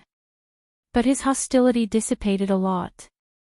After months of hard work by the three of them, excluding those neutral parties, his ability to manipulate the army was on par with that of the Empress Dowager.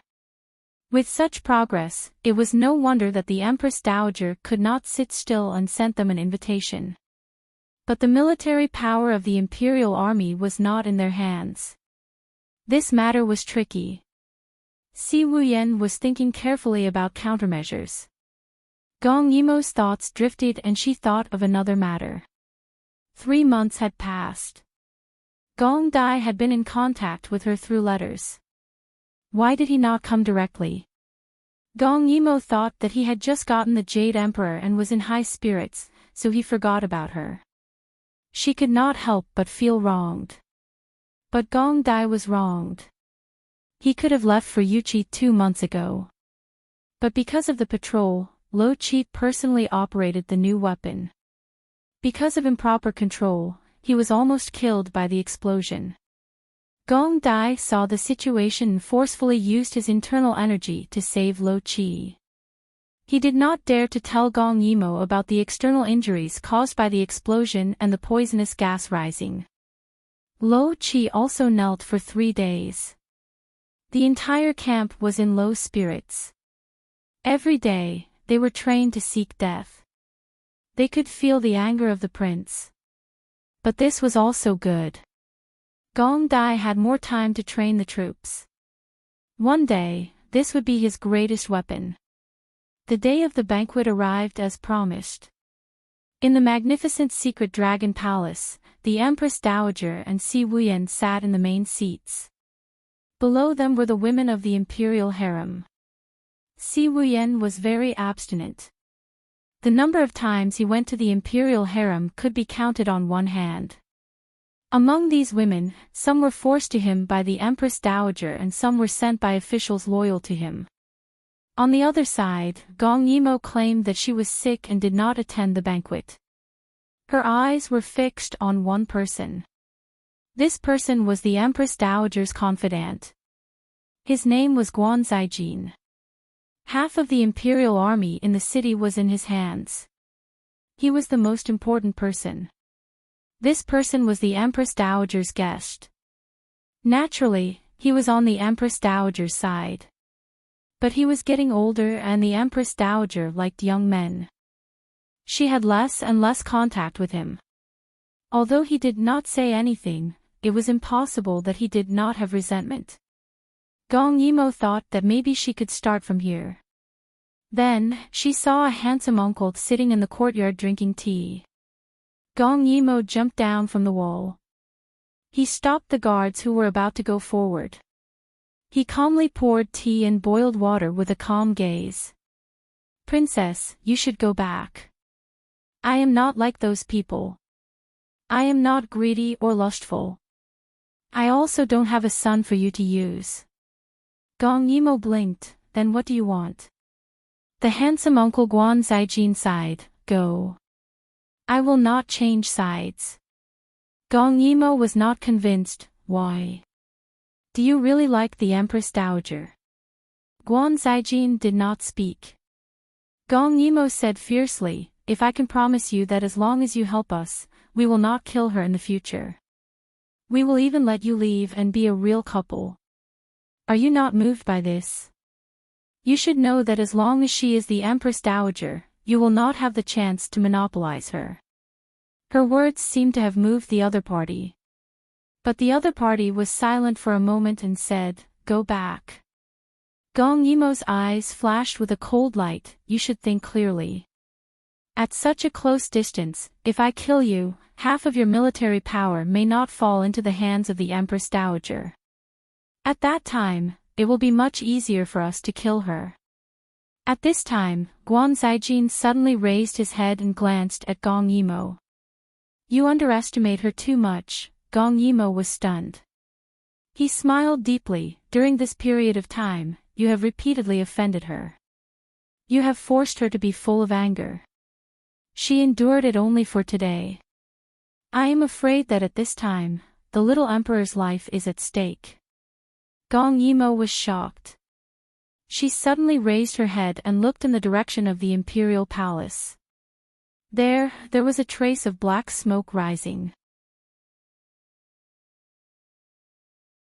Chapter 468. The Empress Dowager made a move. Why? Could it be that she had a new puppet? Gong Yimo's mind raced. Impossible. The others had all been eliminated by the Empress Dowager. Si Wuyen was the only imperial bloodline left. She looked at Guan Zaijin. He must know. Guan Zaijin seemed to feel that the situation was settled. He did not keep her in suspense and said directly, although the little emperor restrained himself, he had to pamper some women. Even if his medical skills were good and he took many measures, his medical skills were taught by the Empress Dowager. She could naturally see through his contraceptive methods. Moreover, the child was already born. It's a boy. As if the blow was not enough, Guan Zaijin added, the child's bloodline resonates with the Si family's Long Qingyu. It's undoubtedly the Si family's blood. Gong Yimo wanted to curse. What was Si Wuyen doing? He didn't even know that he had a child for no reason. Guan Zaijin laughed. You can't blame him. That woman was pregnant at that time and the Empress Dowager let her fake her death. The little emperor never cared about the lives of the women in the harem. Why would he investigate the cause of her death? Gong Yimo's face darkened. That means the Empress Dowager wants to raise a third puppet. Guan Zaijin poured her a cup of tea. It's still early. Princess, why don't you sit down and wait? When everything is settled, you can still return to your country to be a princess. Gong Yimo stared at the tea in front of her and really sat down. She frowned. Perhaps you don't understand. I'm not someone who easily admits defeat.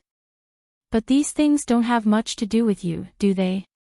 Guan Zaijin thought for a moment. Whoever becomes the emperor of Yuqi will not be a threat to you. Of course, the Empress Dowager has many shortcomings in governing the country. But is Si Wuyan very good? He's impetuous, violent, and has a past like that. How many people would be convinced if he became the emperor? So, he's useless. Guan Zaijin stroked his beard and sneered. He really doesn't have any good points. His twisted personality is really unlikable. Gong Yimo suddenly laughed. Why don't we make a bet? Guan Zaijin was somewhat guarded and did not rashly respond. Do you think Si Wuyan will die today? Guan Zaijin thought for a moment. The Empress Dowager's poison skills are unparalleled. No one in the palace dares to betray her. Now that she has another trump card in her hands, she no longer has to worry about anything. Si Wuyan must die today. Alright, let's make a bet. Let's see if he'll die today. Guangju Jin stopped talking again. Gong Yimo said, if Si Wuyan doesn't die today, I hope that you can lend us a hand when there's an internal strife in Royal City in the future. In return, we won't kill her in the future. We'll even give her to you so that you can be an immortal couple. Guan Zaijin smiled wryly. Don't be in a hurry to refuse. Si Wuyan has already developed a drug that can make people forget their past. She may not necessarily not belong to you. All of this is up to you. She was making things up, but this sentence actually made Guan Zaijin waver. He raised his head and looked at the smoke rising from the palace, then looked at Gong Yimo. Don't waste your energy. He'll definitely die. Gong Yimo shrugged. Do you want to bet or not? The result of the bet is God's will, isn't it? Guan Zaijin suddenly asked, why are you helping Si Wuyan like this? From what I know, he doesn't treat you well. If you're controlled by his poison, you can find the Empress Dowager. The Empress Dowager will definitely save you. Gong Yimo shook her head. I'm not poisoned. Seeing Guan Zaijin's surprise, she smiled. Si Wuyan is indeed annoying. He's gloomy, violent, impetuous, and has limited talent, then you. Guan Zaijin didn't understand. But you can't just look at one side of a person. You have to look at the other side of him. Gong Yimo held the teacup in her hand but didn't drink. When I was 14, he ran over to kill me. Because at that time, he thought that I was capable. Once I became someone like the Empress Dowager, Yuqi would be in danger. Gong Yimo couldn't help but laugh. But in the end, he didn't do it. He only said harsh words. Later, when he came to Yuqi, I saw that he was very irritable, but he would still read the memorial seriously. The Empress Dowager would only let a male companion do all this. He was suppressed in the imperial city, but he was still willing to help when he saw injustice. The Empress Dowager forced him to kill a defenseless woman just to show me who was the boss. He was in such a difficult situation, but he still didn't forget about the business of Yuqi.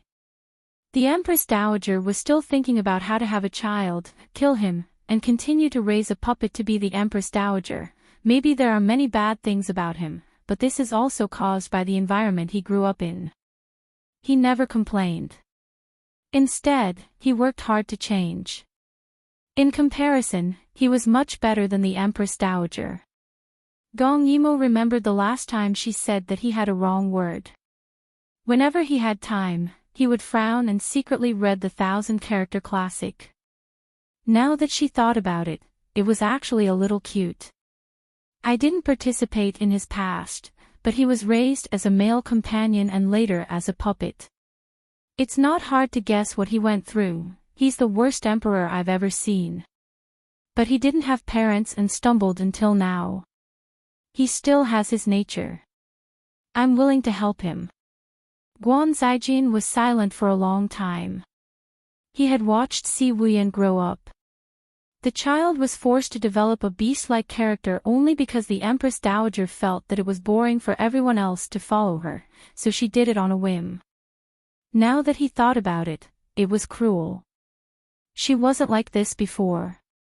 She and I were childhood sweethearts. Stop. Gong Yimo finished her tea. I'm not interested in your past. I only want to ask you, do you want to bet with me? If you win, she will be the Empress Dowager. If you lose, I'll make her your childhood sweetheart again. Guan Zijin felt that it was a foregone conclusion. There was no way to turn the tables. In the end, greed took the upper hand. He had guarded her for more than 10 years. Why couldn't he have her? So, he actually nodded. Very good. Gong Yimo didn't say anything else. She jumped over the wall and rushed into the palace. Then, she met Shang Mingxi, who was equally anxious. Her eyes lit up as she leaped onto his horse and whipped its butt. Shang Mingxi was shocked by her actions. Before he could say anything, Gong Yimo asked. Last time, you said that the Empress Dowager liked you and made an exception to give you military power.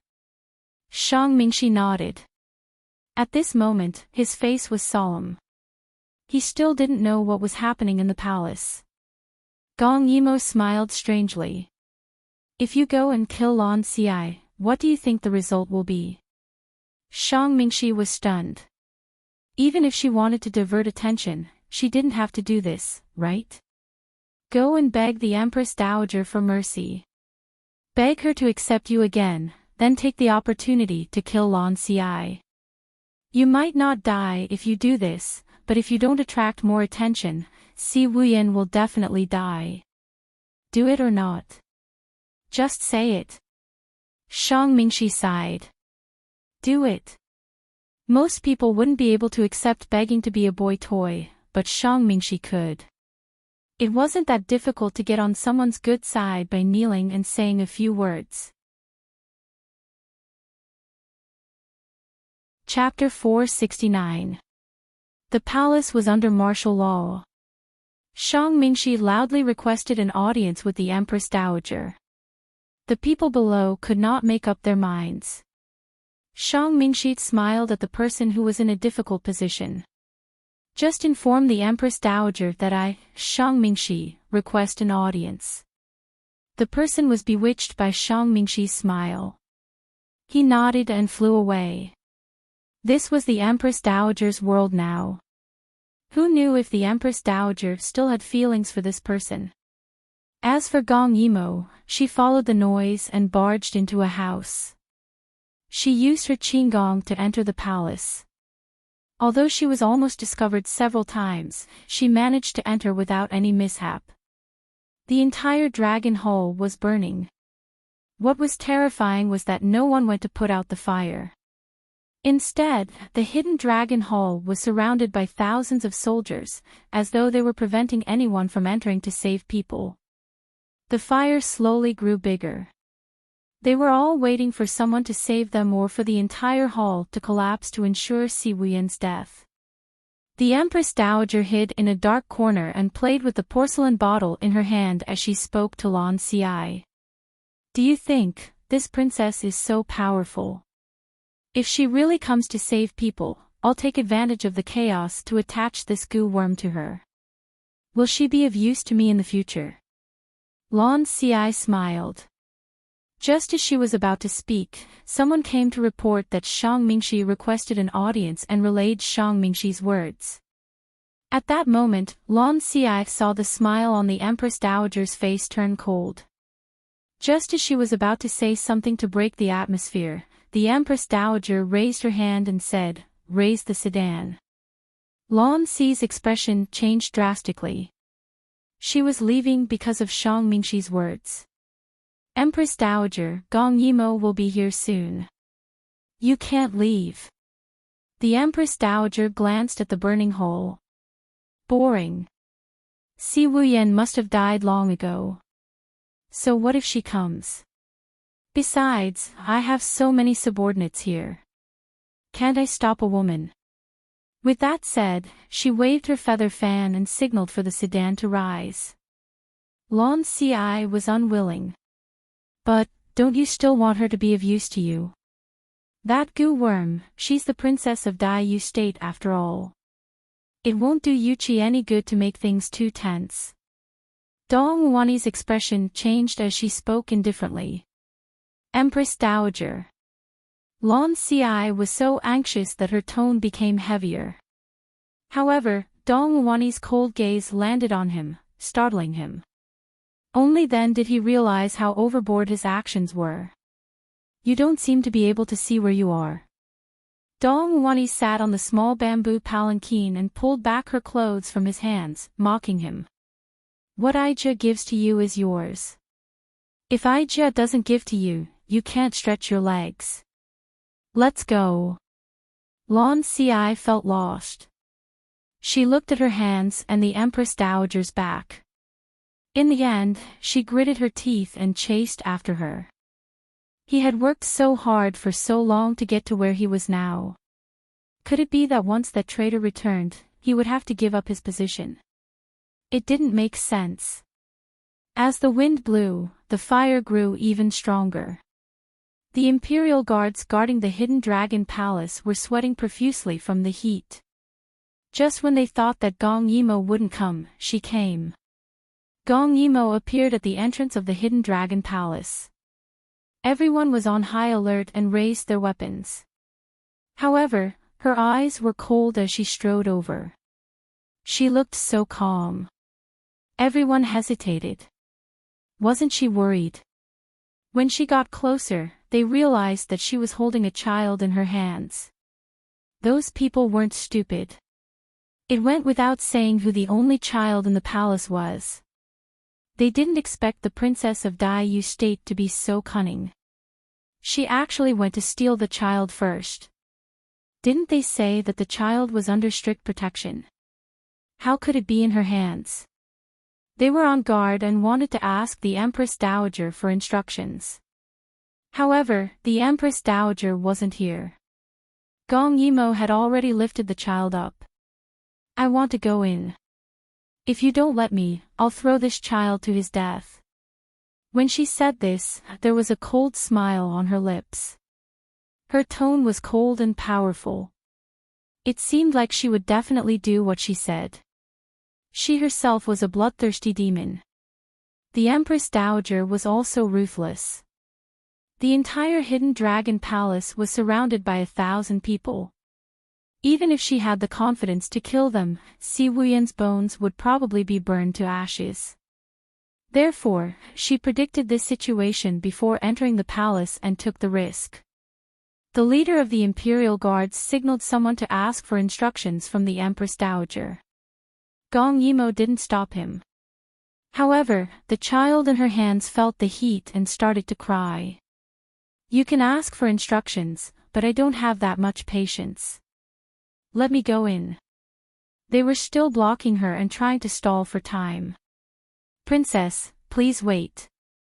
Without the Empress Dowager's orders, we won't let him go. Although Si Wuyan was stabbed and poisoned, he couldn't be sure that he was dead. Therefore, the leader of the Imperial Guards wanted to stall for time until Si Wuyan was dead. However, that child. He was the only child of the Si family. He couldn't die. He had to try his best to protect him. Seeing that this person was stalling and that the fire was burning fiercely, Gong Yimo was anxious and lifted the child up high. Since you don't care about the child's life, there's no point in keeping him. If he falls to his death here, I'll go back and still be the princess of Dai Yu State. I won't lose anything. I just don't know what will happen to Yuchi. I'm really looking forward to it. She laughed sinisterly and pretended to throw the child. The viciousness in her eyes didn't seem to be a lie. The leader of the Imperial Guards was finally scared out of his wits. Wait! He hurriedly shouted. He didn't expect that Gong Yimo, who was also a woman, would be so merciless to a child. The child was still crying, but the murderous intent in her eyes was almost tangible. The leader of the Imperial Guards hesitated. He couldn't let the child go, but he had to. Get out of the way. The heat wave hit, and her eyes turned red from the fire. The leader was forced by Gong Yimo's aura. Cold sweat dripped down his forehead, but he still refused to let go. Princess Goose State, why do you have to do this? Do you want the two countries to go to war? Gong Yimo was getting more and more anxious. She wanted to hack this person to death. Go to war. You're right. A divided country is perfect for my Daiyu state to swallow up. I guarantee that it won't take much effort. This child should just die. She raised her hand again, and her words sounded like a warning bell to the leader. That's right. Maybe she did it on purpose to create an opportunity for the Daiyu state to invade. With this thought, the leader hurriedly shouted. Wait! Get out of the way, all of you, get out of the way. The leader of the Imperial Guards panicked and ordered with his forehead full of sweat. Everyone hurriedly made way. He licked his lips and stared at the child in her hands. Princess, we've already listened to you. You should, give the child to me, he spoke cautiously because at this time, Gong Emo was too scary. Her black hair was blown by the heat waves, and her eyes were red. When she glanced at someone, her murderous aura surged. Even though they were by the fire, they felt a chill run down their spines. They didn't dare to provoke her again. Get out of the way. She scolded, and the leader of the Imperial Guards actually took a step back subconsciously. Gong Yimo looked at the burning palace in front of her and the black mass of Imperial Guards. Her heart was filled with hostility. Chapter 470. These people were the Imperial Army. Was this how they protected their emperor? Gong Yimo sneered, I'll throw the child out after I go in. Try saying no if you dare. She glanced at him with a cold expression. The Imperial Army leader wanted to say something, but he couldn't. He stepped back in fear and watched Gong Yimo stride in. It wasn't that Gong Yimo couldn't force them to go in and look for Si Wuyan, but she knew that if these people went in, Si Wuyan wouldn't have any way to survive. Once they found Si Wuyan, they would kill him and claim that he was long dead. Dead men tell no tales, so she could only come in and look for him herself. Wasn't it just a sea of fire? There was nothing to be afraid of. She passed through layers of guards and got closer to the flames. Before she stepped into the sea of fire, she was stopped by a pair of crossed spears. The Imperial Army leader didn't dare to approach and only spoke from afar. Princess, hand over the child. We'll let you go in. Gong Yimo smiled. She didn't want to be entangled, so she really threw the child out. At this moment, everyone's eyes followed the small figure that was thrown out. Finally, someone with excellent qigong carefully caught the child.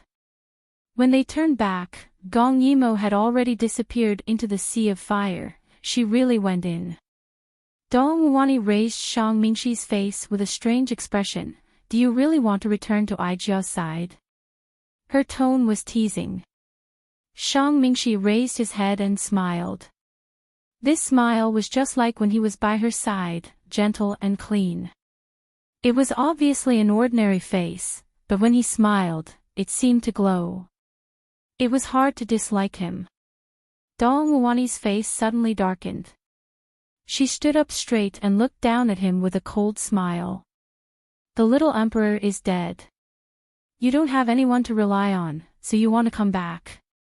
Shang Mingxi, when you were by Aijia's side, you were always like this. I didn't expect you to still be like this. Shang Mingxi knelt up straight. A good bird breaks a tree to perch. I'm just judging the situation. The Empress Dowager snorted, and her eyes were cold. What a good judge of the situation. You abandoned your old master without a word and got together with your new master. Now that your new master is dead, you want to return to your old master's side. What a straightforward person. What a cruel heart. Shang Mingxi smiled but didn't say anything. It was as if he wasn't the one being insulted. Well, this bit of humiliation was nothing to him. His lukewarm attitude greatly provoked Dong Wani. She couldn't help but say angrily, "When did I ever let you down? You want to betray me? Don't you find it ironic that you're back now?" Shang Mingxi looked at her furrowed brows and smiled faintly. He asked seriously, "Can I return to your side after being scolded by you?" Being stared at like this, Dong Wani, who was in her 30s, blushed. It was hard to tell whether she was angry or angry. Lon Si saw that the situation was not good and quickly stepped forward. "Shang Mingxi, do you know what it means to be shameless?" He felt that the situation was out of control. The Empress Dowager obviously still had feelings for this man. Shang Mingxi remained calm in the face of Lon Si's humiliation. "Are you afraid that you won't be able to keep your position when I come back?" "You..." Lon Si was infuriated. She stepped forward and lifted Shang Mingxi up by his collar. "You want to come back, right? But do you think a traitor like you can come back just because you say so? It seems that I have to teach you the rules." He glanced at the Empress Dowager's eyes and found that she had acquiesced. It was obvious that the Empress Dowager also felt that she couldn't let Shang Mingxi off so easily. "You should be taken away and taught a good lesson." She snorted coldly. Lon Si became even more excited. She dragged Shang Mingxi by his collar and was about to walk out. But when she turned around, Shang Mingxi suddenly pulled out the gorgeous sword at Lon Si's waist and stabbed it into his chest. Dong Wani's cry of surprise rang in his ears.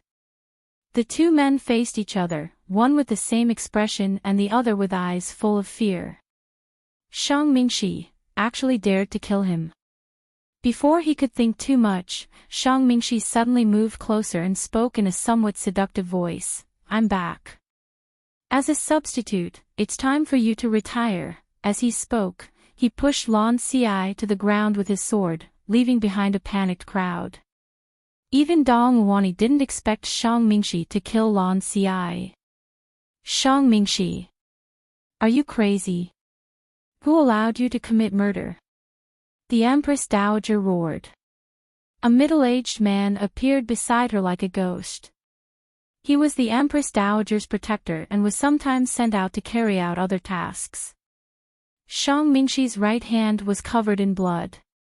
Just now, he had stabbed it so deeply that it had directly pierced through Lon Si.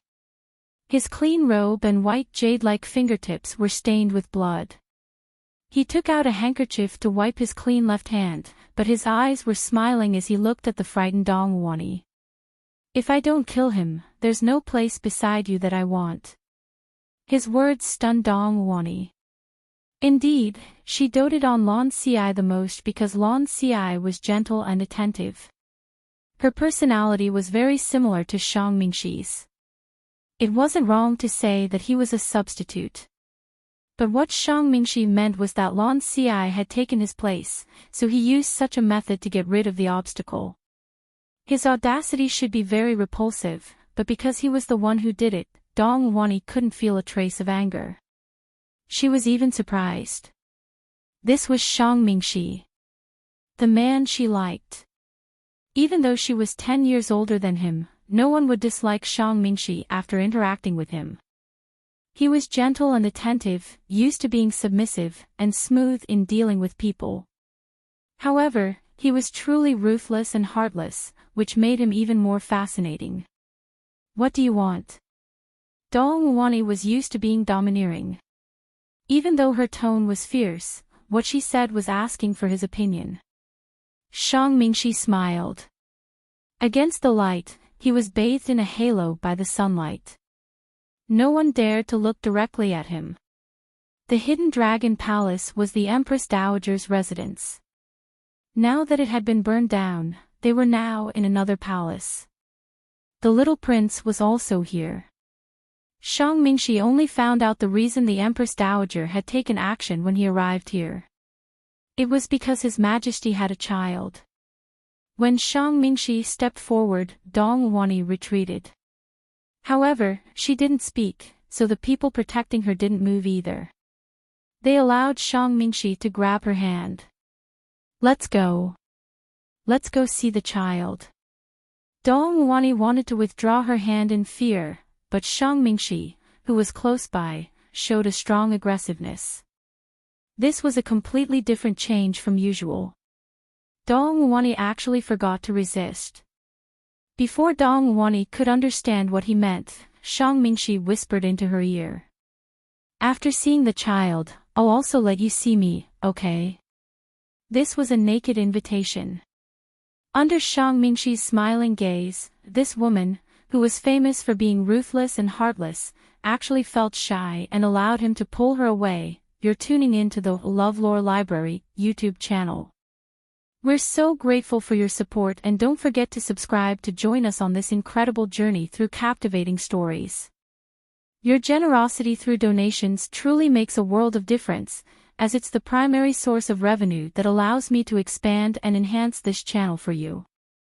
Thank you from the bottom of my heart for being a part of this adventure.